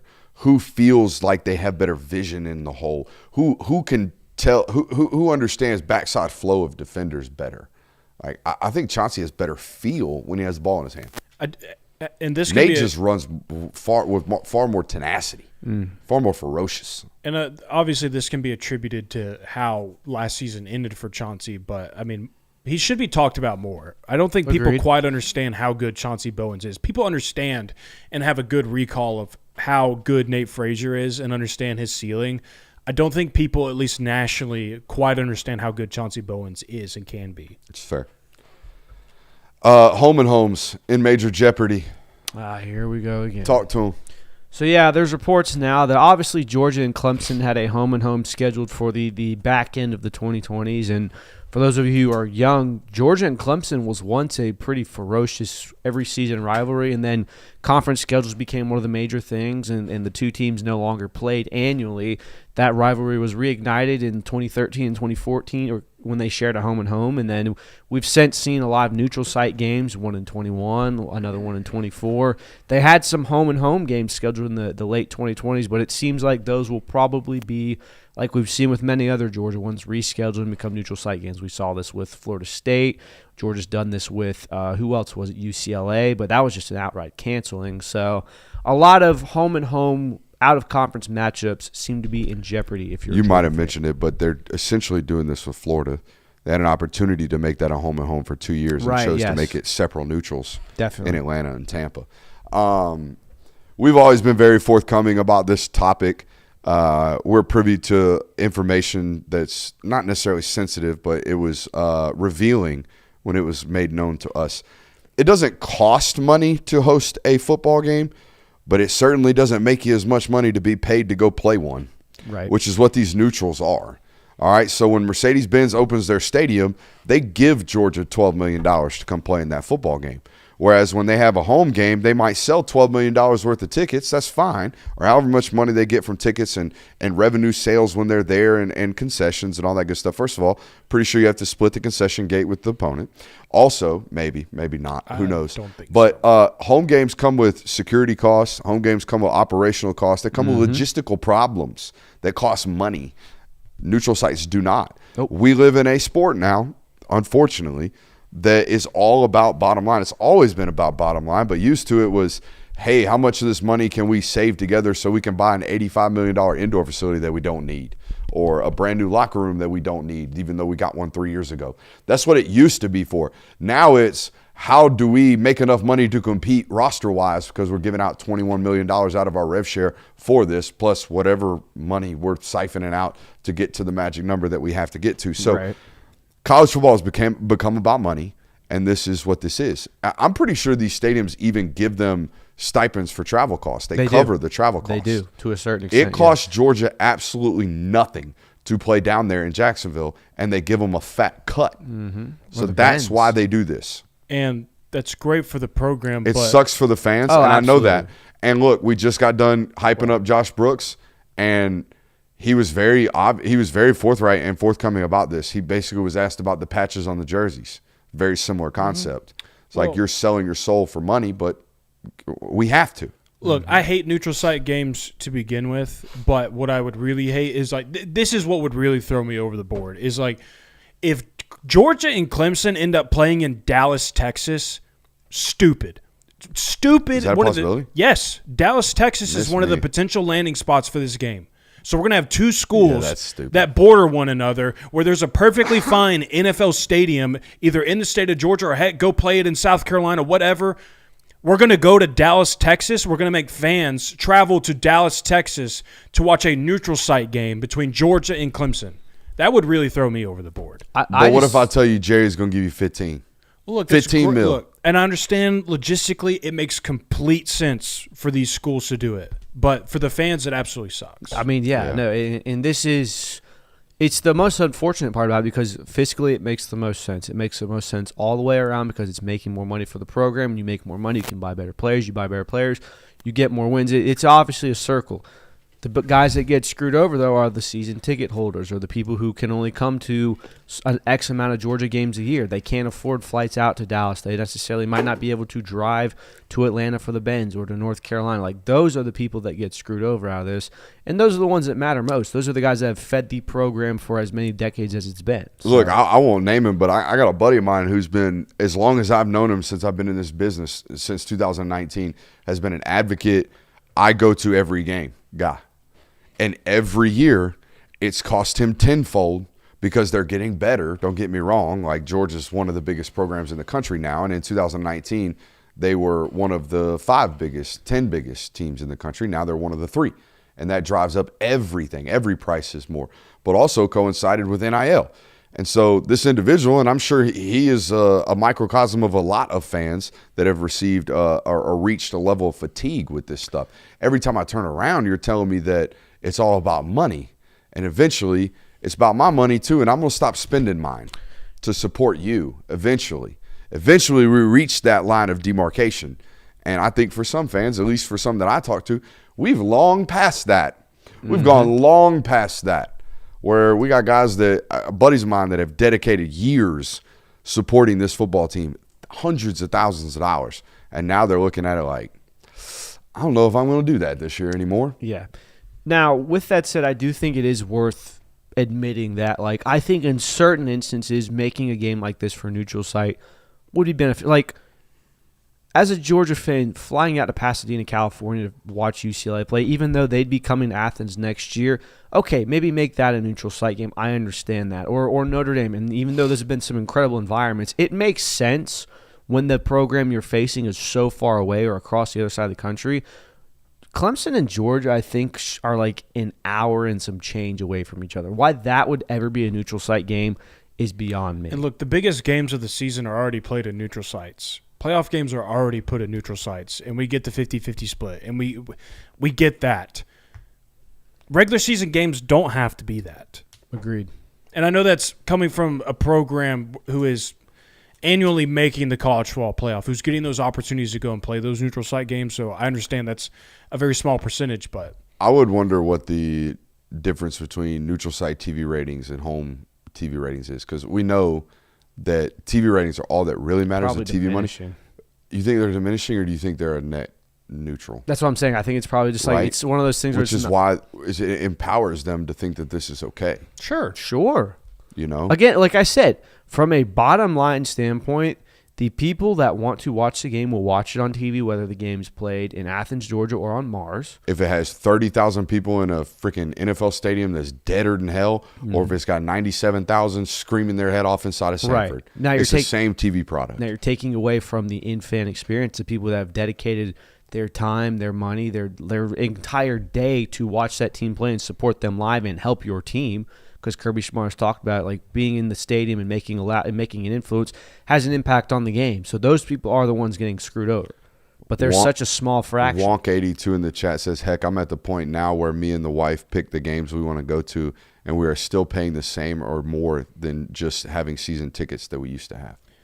Yeah. Well, you're also getting into a whole different issue right now of like secondary ticket markets are ridiculous. I mean, that's for any sport too. I would say like going to a Braves game or going to a Georgia game and buying it on the secondary market. Those ticket prices have been raised out of the wazoo. So that's like certainly applies to this stance as well, but that's also getting into a different issue as well as sports fans. I hate the fact that you used to almost get like guaranteed 7 home games. Mm-hmm. And now you're going to have years where you get 5. And I mean, I think that's the good thing. Isn't there going to be a year where you have neutral site versus Florida and a neutral site versus Clemson? Well, there could be a year where you have a neutral site against Florida, but they had in the regular season. But they had that in 21, and they still have 6 home games. Well, you could also have a year where you have a neutral site against Clemson, Florida, and Georgia Tech. If Georgia Tech keeps selling that home game to Mercedes-Benz, you have a whole bunch of neutral site games. It's gross. Would you like to play a game? Yeah, make me smile, please. Okay. Yeah, let's play a game. No, this is the painful one. This isn't painful. Yeah, this but is fun. This is you Keep 3, trying to cut lead 5. me astray. I like this game. Jay Will does a good job of I like setting the how many can you name game. I like that game. that game is too short. Okay. Come on. All right. Keep 3, cut 5. You know the rules. There's a theme. Try and figure it out. You get to keep 3. You got to cut 5. You can do it in any order you would like. The first name, Brendan Douglas. Oh, so you're not going to tell us the prompt this time, huh? So I didn't tell you the prompt last time. These are either lunch pail running backs or lunch pail football players in general. I'm cutting Brendan Douglas. Okay. Fun fact about Brendan Douglas. Brendan Douglas, his senior year of high school, last 2 years of high school football, averaged north of 250 yards per game. I played him twice. Him twice. Do you know how many combined yards Brendan Douglas had against Landmark Christian School in 2 combined starts? I'm going to go 600. Less than 100. Oh, cool. Less than 100 in 2 combined. One game, 44 totes for 59 yards. Boxed his ass. Got beer thrown on me at Aquinas High School. At a high school? Catholic school. All right. Brendan Douglas. Brendan You're Douglas. cutting. Cutting. Get out of doing, here. Kirby. I'm going to have to cut him. All right. I We'll think say Douglas this. cut by both. Some of the most badass tape I ever prepared for, because I'm watching him and going into the game, I'm like, oh my God, this guy's a unit. And I'm watching him take Wildcat shotgun snaps, Jonathan, with a hornet's nest. He had a broken hand, and he was catching shotgun snaps with a hornet's nest. Had 46 toes for 276 against FPD. All right. Boxed his ass. You both cut Brendan Douglas. You talking about both-way player over here. I was on that defensive effort. Awesome, I man. was on that defensive effort. That's Don't great, don't patronize my high school efforts. Mr. Sequoia, Chief. Hawk? Chief? It's the Chief. Chief. What's up? He's a diehard Chiefs fan. What's up? Hey, I don't have a framed Brendan picture Douglas. at my desk. Brendan Douglas cut from My both mom of did you. that. The next name we have on the list is one Brian Harrion. Oh, I think Are these third backs? I don't know. These are third backs, Kirby. I'm starting to pick up a theme here. Brian Harrion does not get enough credit for what he did. And I understand statistically it wasn't anything otherworldly. In fact, I think you revealed to me at one time it's not as much as I even thought it was. But Yeah. Brian Harrion was always a solid option. I mean, and there were some times, dare I say, where he was the best running back on the field for Georgia. I need to figure out what the theme of this list I'm keeping is before I keep All right, him. Brian Harrion is kept by Brooks. Sounds like you're cutting. I'm going to cut Brian Harrion. All right, so we got a keep and a cut for Brian Harrion. Next up, Dejon Edwards. It's definitely third backs. That's a keep for me. All right, Brooks is already down to 1 keep. We are What? 3 names in. You kept Brian Harrion and Dejon You kept Edwards. Brian Harrion. I'm good. These are really solid 3 backs. Okay. Kenny McIntosh will be my last keep. No, James Cook's in this. All right, I got a hold for James Okay. Cook. Did you cut or keep? Dejon Edwards is Mr. Death March. Oh, he Third is down the Death needed March. him. He, dare I say, saved your season at times in 2023 with what he did against South Carolina and what he was able to do against Auburn. He was the whole running back. Can we make a new rule When we guess your theme, you have to admit it.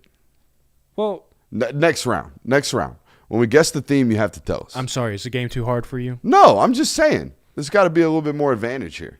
Okay. I will cut Dejon Edwards because I think I'm starting to pick up on the theme. Okay. So it's third backs, right? What's your theme? I think it's just underrated running backs, guys that were behind the guy. All right. So you kept Dejon, correct? Mm-hmm. Kirby cut Dejon. Mm-hmm. The next one, Cash Jones. Yeah, I'll cut. All right. That was a quick one. Cash Jones also gets too much hate, but I'm going to cut him as well because he was primarily a out of the backfield back. I don't really remember a Cash Jones running play where like it went for more than 15 yards. That's no offense to him. One rush. There maybe a garbage time late touchdown. But he doesn't remember 2024 Florida. Yeah, he definitely has a catch for more than 30 yards. Or overtime or stiff arming 2024 Clemson defender in 2024. Yes. Oh yeah. He has a handful of good moments, but Georgia Tech in 2024. Oh, the Clemson play was the wheel route in 2024 was insane against Georgia Tech. So yes, he has a bunch of great plays, but wheel route against Ole Miss this year too, right? It sounds about right. After he missed Lawson Lucky. I think that so. was the on the run play. I thought it was that's out of the backfield. I thought it was the play right before the last drop. Anyways, so you both cut cut Cash. Yeah, I cut. All right, I got because I'm pretty sure James Cook's coming. So up you have not kept anybody. Correct. There's 4 players left, and I have to keep 3. You got to keep 3. So yeah, you got 4 players left. So we'll see how your list turns out. You have 1 keep remaining. The next name, Josh McCray. Yeah, this is third backs for sure. I'm cutting. I'm gonna have to cut Josh McCray as well. So Okay. I'm going 3 keeps. You're gonna keep the last 3, Christian. So your first keep, and we'll see if Brooks even knows this one. You are keeping J.J. Green as your first keep, Christian. Damn. Nope. J.J. Green was the same era as Brennan Douglas. J.J. Green was a decent back in 2013 when your entire running back room got destroyed, but the fact that he transferred to Georgia Tech, that doesn't sit right with me. But this is the first list I fumbled. Yeah, I think you really fumbled this one. All right, that's your first keep, Christian. Brooks, you're cutting that one, I assume. Your next one, Branson Robinson. I'm cutting. Okay. I got one keep left. I have have one to keep keep left, so you Robinson. both are keeping the last player on this list. Actually, I'm going to riot if this isn't James Cook because he was the third back in 2019, and there's nobody better than him unless this is not the theme. But I'm pretty sure it's the theme. I'm cutting, holding out for James Cook. Okay. Well, you're going to be really disappointed because it's Roderick Robinson. Damn, I want Branson. Okay, sorry. Can I keep Branson? That's not the rules. Sorry, you gotta keep Roderick Robinson. Well, to be honest, like I either take freshman Branson against Auburn that one time, or redshirt freshman Roderick that one time against Florida State, and there ain't better tape than that. It's fair. By the way, Rod's about to go off at UAB. Apparently, it's gonna work. For sure. I gotta say also, looking at this list, there is not a mandatory. I have to keep that guy here. Like Brendan Douglas was solid for a few seasons. Brian Herron is probably the first one I would have kept off this list, but there's not a lot of like, man, just have to keep that. Not keeping Dejon Edwards. Not keeping Dejon Edwards is crazy. What was the theme? It was just like, so I didn't want to do like guys who were at one point in time a third back on the roster. So I feel like these are all guys that like their careers were that, and they did a pretty good job at it when they were available. Like Branson Robinson, never the feature back. Yeah, was never your feature back. None of those guys were really even the 2. That's what I'm saying. Yeah, so their careers are this. The category was third back. Now, Dejon Edwards was a secondary back. At one point last year, you're right. But yeah, that was the thing. It was third running backs. But there was like career. That was their careers. Yeah, James at one point was the secondary feature. Him and Zamir. Mm-hmm. Yeah, not my best work on keep. Kenny probably could have been listed here. Yeah, but he was a starter for 2022. Yeah. So I didn't want to put him on this list. I think the only guy... It would have been a little tad bit disrespectful. Yeah. Kenny. I think who had a better Georgia career, Dejon or Kenny McIntosh? Kenny McIntosh. Yeah, Kenny McIntosh probably had the more memorable career. Kenny McIntosh was a starter for... And then it goes by like yearly numbers or 1 year. For one season, Kenny McIntosh was the bona fide, clear-cut, this is the running back out of your running back room starter. I don't know if Dejon Edwards has 829-yard season. No, I think Dejon Edwards got like 7-something in 23. And I know that Dejon was at times like a starter for Georgia, but I think that Dejon is more remembered as he was one of the best reserve backs you ever had. Like when he needed to take the field, like you weren't concerned. Oh, no, guys. Dejon was a better career back. Dejon had a junior season of 769 yards and a senior season of 881. And Kenny had one season of north of 300 yards. Well, let's also take into account all-purpose because I think Kenny McIntosh also had about 600 yards out of the backfield. He did have that. Hit 500 in 2022. So, yeah, you'd be right. Yeah. If I was picking teams, I would take Kenny McIntosh. Yeah, Dejon Edwards never went for a rack of all-purpose. Mm-hmm. Never. Yeah. So I would take Kenny McIntosh over that. I mean, it's kind of unfortunate that Kenny McIntosh was behind Zamir White and James Cook for the majority of his career. Had Dejon Edwards had the same fate, I don't think he's got nearly as many rushing yards as he does. So I won't make them all that hard, but I thought that was by far the hardest. Yeah, one you really botched that one. Yeah, I'm not gonna lie. I did because I was like Brendan Douglas, Brian Herron. He's doing something here. I was holding out for better, and it just never came. Yeah, so they won't all be that hard, but I thought I thought freshman Kendall might have made that list. Yeah, I consider putting Kendall on this list. 22 Kendall was chef's kiss, dude. Literally 22 and you're 22, right? Yes, I believe so. Or was that 20? No, that would have been 2020 was his freshman year when he's rocking 22. That's correct. Yeah. That was the best Kendall Milton that Branson Georgia was ever saw, 2022. in my opinion. Dude, Kendall Milton 2020. I literally thought he was going to be the best running back in the country. Dude, it looked his best career tape, in my opinion, are the 7 or 8 carries he gets against Alabama on the road in 2020.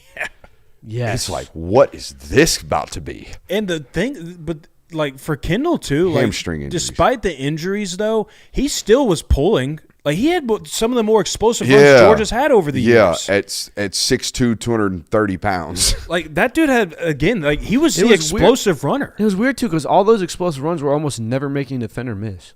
It was just finding a hole. All right, just absolute gashers. The one against Texas, the SEC championship game, is as wide as a school bus, and he goes straight down it for 60. Yeah. Or is that LSU?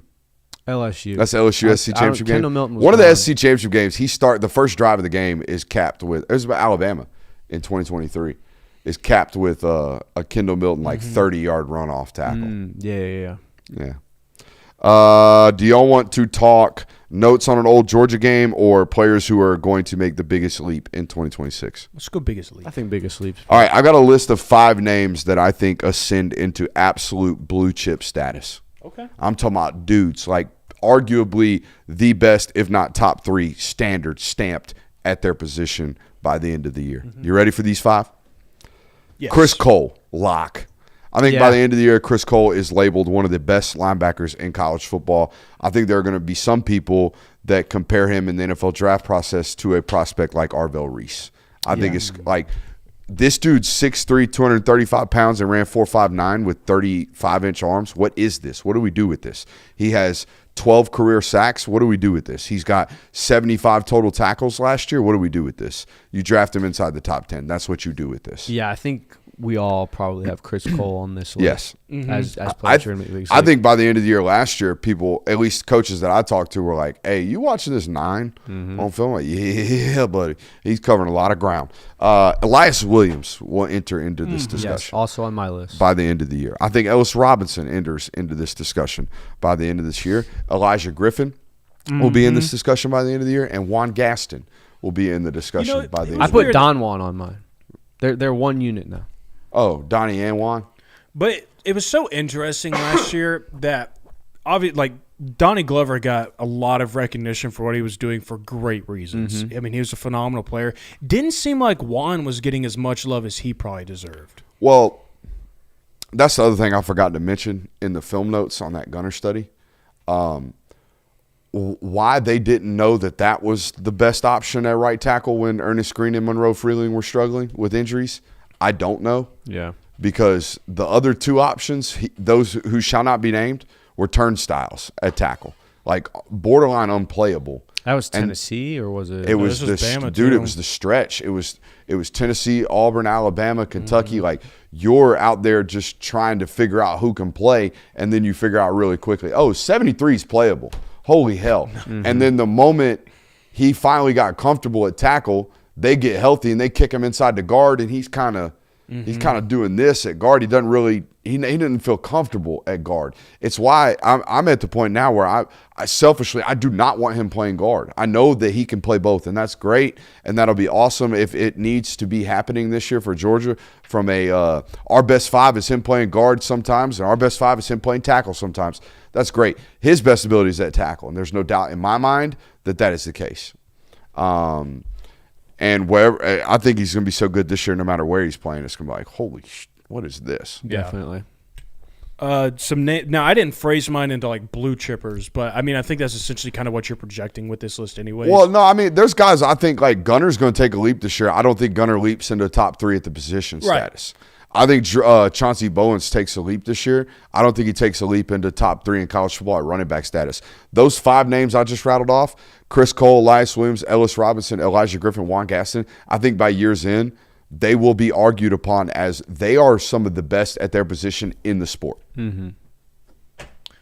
So I'll take this to a different level then. I also have some candidates to where I think that they might be more considered a little more off the wall, but I think there's a world where this happens, like a Jaden Riddell.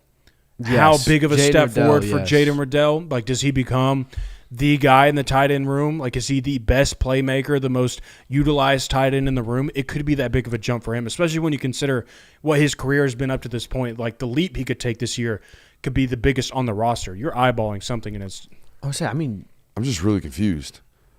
Just FYI, idiots, trashing the school's education is greater than trashing our recruiting if you want to hurt a school. they're clearly not fully caught up. Well, I know, but that's what we did. We made fun about the school's education, not the recruiting. It's not. So we did what he said to do.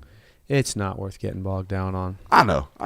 He's just airing it out. Sometimes I just be airing out the frustrations.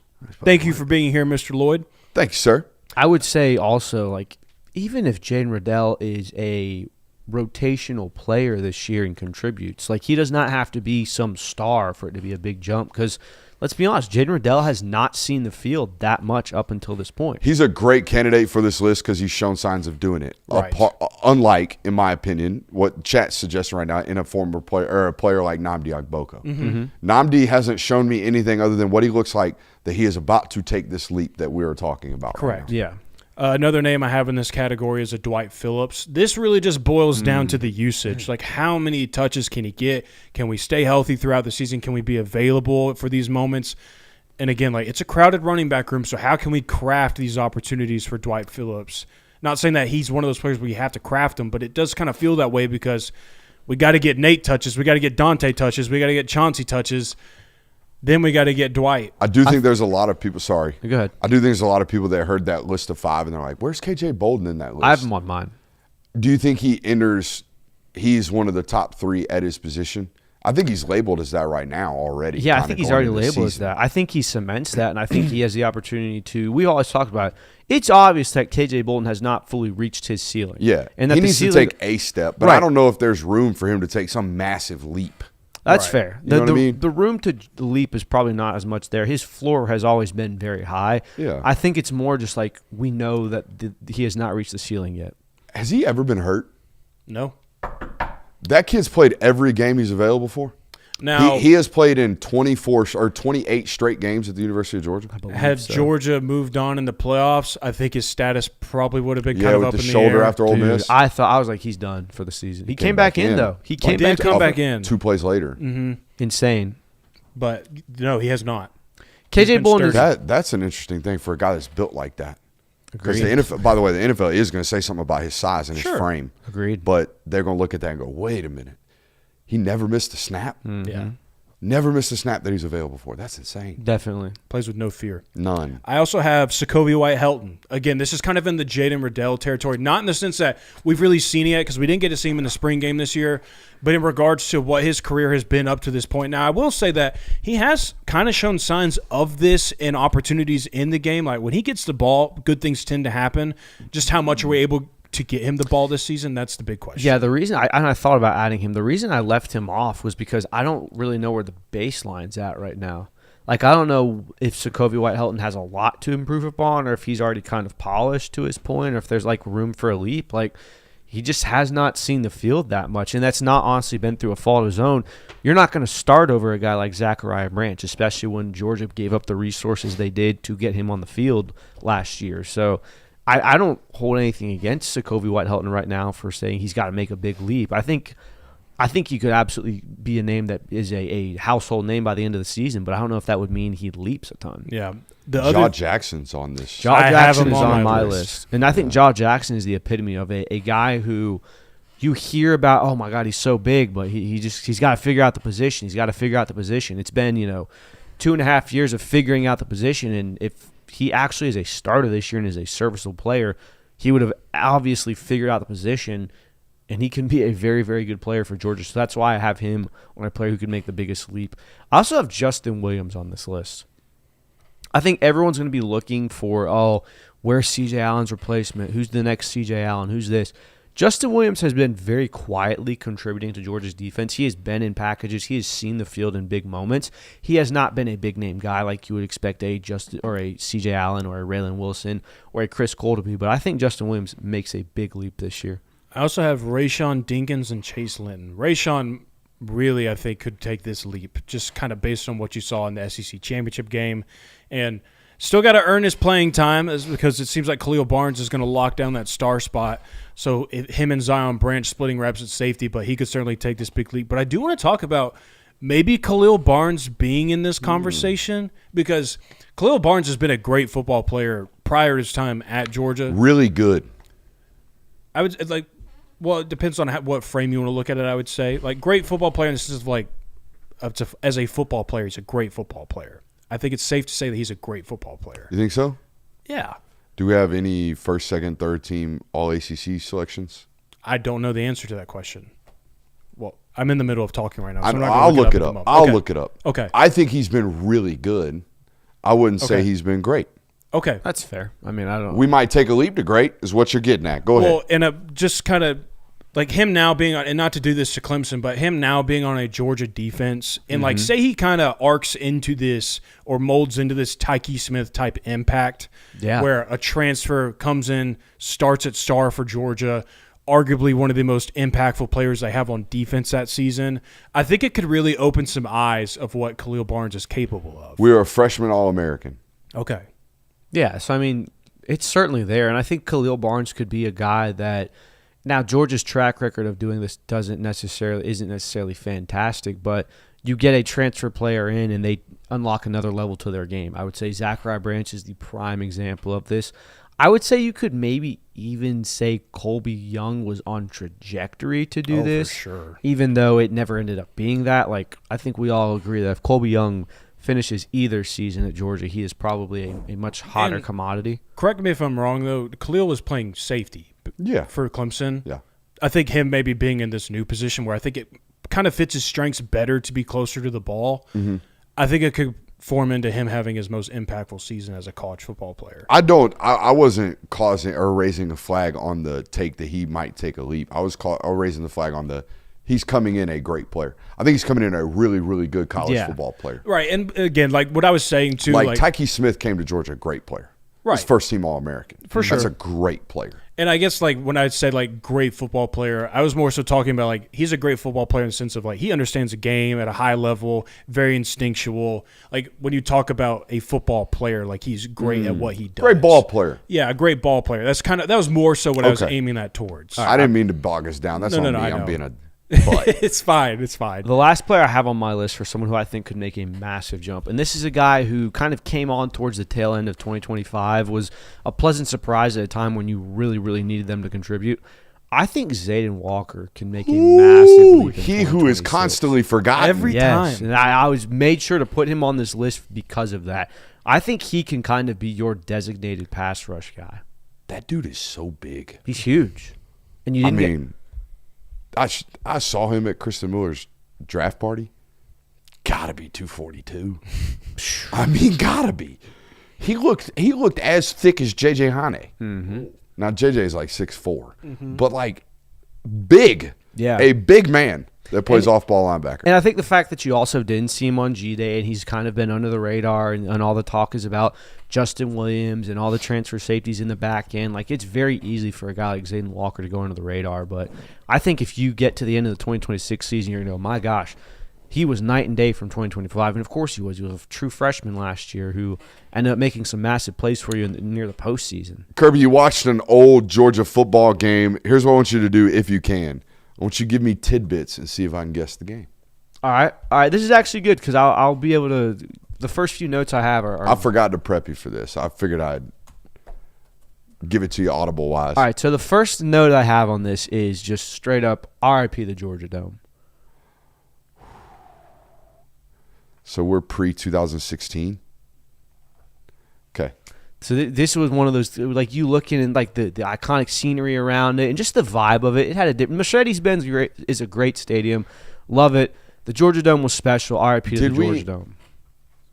Did we do the – I don't want to – I think I'm cheating. Did we I talk think about North Carolina the other day? We did not talk about Okay, I'm North Carolina. cheating. So this is the game. This is the North Carolina game. I was at this game. All right. So This North is- Carolina 2016 Correct. Georgia game. It's the first Kirby Smart game? First It Kirby is. Smart game. Okay. A rare no-visor Kirby Smart game. Huh? That does not That wear a existed. visor. What, did he get too pissed in pregame? I don't know. Just Break it? no visor visor Kirby. whatsoever, No. straight to the headset. He was not a visor guy at Alabama. not a full-time visor. Did we get too sunburned one day? I might ask him. Hey, why'd you start wearing a visor? Because you didn't do this. Well, you know, You big Spurrier fan guy? What's up? Hey, Yeah, I what's don't up? know. What's up, man? Where'd that come from? That but I is- feel like this, like Kirby's time, and maybe I'm misplacing all of this, but I feel like Kirby's time when he first started at Georgia as the head coach, this was kind of the introduction to the Big Bill visors.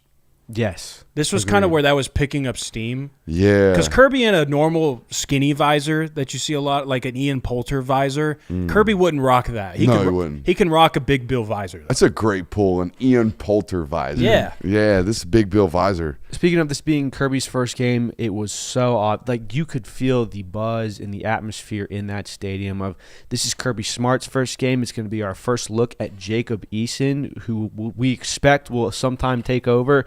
And we get into that a little bit later. I completely forgot Sony Michel did not play in this game. He had a broken forearm. It was the Nick Chubb show. Like this is the Nick Chubb game, but that's because also Sony Michel was not getting any touches on that. I gave this take last week. North Carolina's the best uniforms in college football. I don't mind. This was my main takeaway just from watching the game and the nuances. He's a fantastic player, fantastic linebacker for Georgia. Roquan Smith was not anything close to what he was in 2017 and 2016. Now, this is the first season in a new defensive scheme, in a new coaching regime, in your first game of the season. Roquan Smith is very raw. He's triggering blitzes too early. He's missing assignments, like very, very obvious. And credit to Georgia's staff for developing him because it is night and day from what it was in 2016 to 2017. So that was one of my first Yeah. Great job developing the top 45 prospect. Well, look. All I'm gonna say is, if you watch any 2016 tape, did not look. I'm really not giving you crap. I'm giving the chat crap. Whoever was arguing that you shouldn't take all that much credit for developing 5 stars, I'm kind of on their side. If you take some 6'7", 330-pound kid that's running 4.9 coming out of high school, and you just so happen to make him a top 32 pick, yeah, it might have been him. Might have been him. Now, you take a bunch of 3 stars, make them a first-round pick. That's you. That's all you. Go ahead. Yeah, and game 1, Kirby Smart has always been throwing young guys in the fire. Georgia goes down, scores a touchdown first drive. UNC answers 7-7. Jacob Eason enters the game. Tied football game in a top 25 matchup. True freshman, throw him into the fire. So they've always done that. It's always been an MO. Let's see if he can swim. Obviously, team speed on both sides is so different. Ryan Switzer was my inspiration growing up. oh, you mean there's a white guy out here playing receiver and he's doing this? Loved watching him in high school. A lot of fun. I forgot Georgia was down 10 points in this game. It was looking kind of grim for a while. A safety ultimately got them back in this game. Jacob Eason was never afraid to throw the ball downfield. One of my other takeaways. Another big takeaway I have, Nick Chubb touchdown run to ice the game. I forgot that was on the first drive of the first play of the last drive. Like, it is literally Georgia has the ball up 3. They have a chance they're up 2, chance to ice the game. Nick Chubb immediately takes off. Fantastic performance by Nick Chubb. They ran him into the ground. I think he got like 40 carries that game. So I don't know who delivered the call either, but fantastic call on the Nick Chubb touchdown. Didn't want to out them, but the two guys that were in the booth, never heard from or saw them again, and I didn't think they did a terrible job. Another note I have on the ESPN production side of this, they did something. Do you remember when the score bug was like a rectangle in the bottom right corner? Love that score bug. They did something called the coach cam, where above that score bug was a little square that was just on the coach during a play. And I love that because you get to watch the coach. Shocked they didn't bring that back for SIG. That's what I'm saying. You got to see the coach's real-time reaction as the play was going, and Kirby Smart's being all animated and everything. Like there was one play where Mitch Trubisky throws an incomplete pass, but people think it's a fumble, and like Georgia's sidelines erupting. Very, very good feature that has not been utilized. So bring back the coach cam, ESPN. But yeah, those are my notes from the 2016 UNC North Carolina game. Solid segment. You get too much lip reading with Kirby now if you had a coach cam on him. That might be why they shied away from it, maybe. Oh, yeah. Could be. But other than that, it was a fun game to watch. Tipping calls. Mm-hmm. Yeah. So we got to put Smooth up on the board for Bama. We got to put Fooger up on the board for Texas. Albert gets the crown for Miami. And Turkey Slammer for Tennessee. So that's what we got to do tonight. What film do you want to do tomorrow? I don't know. That's up to you.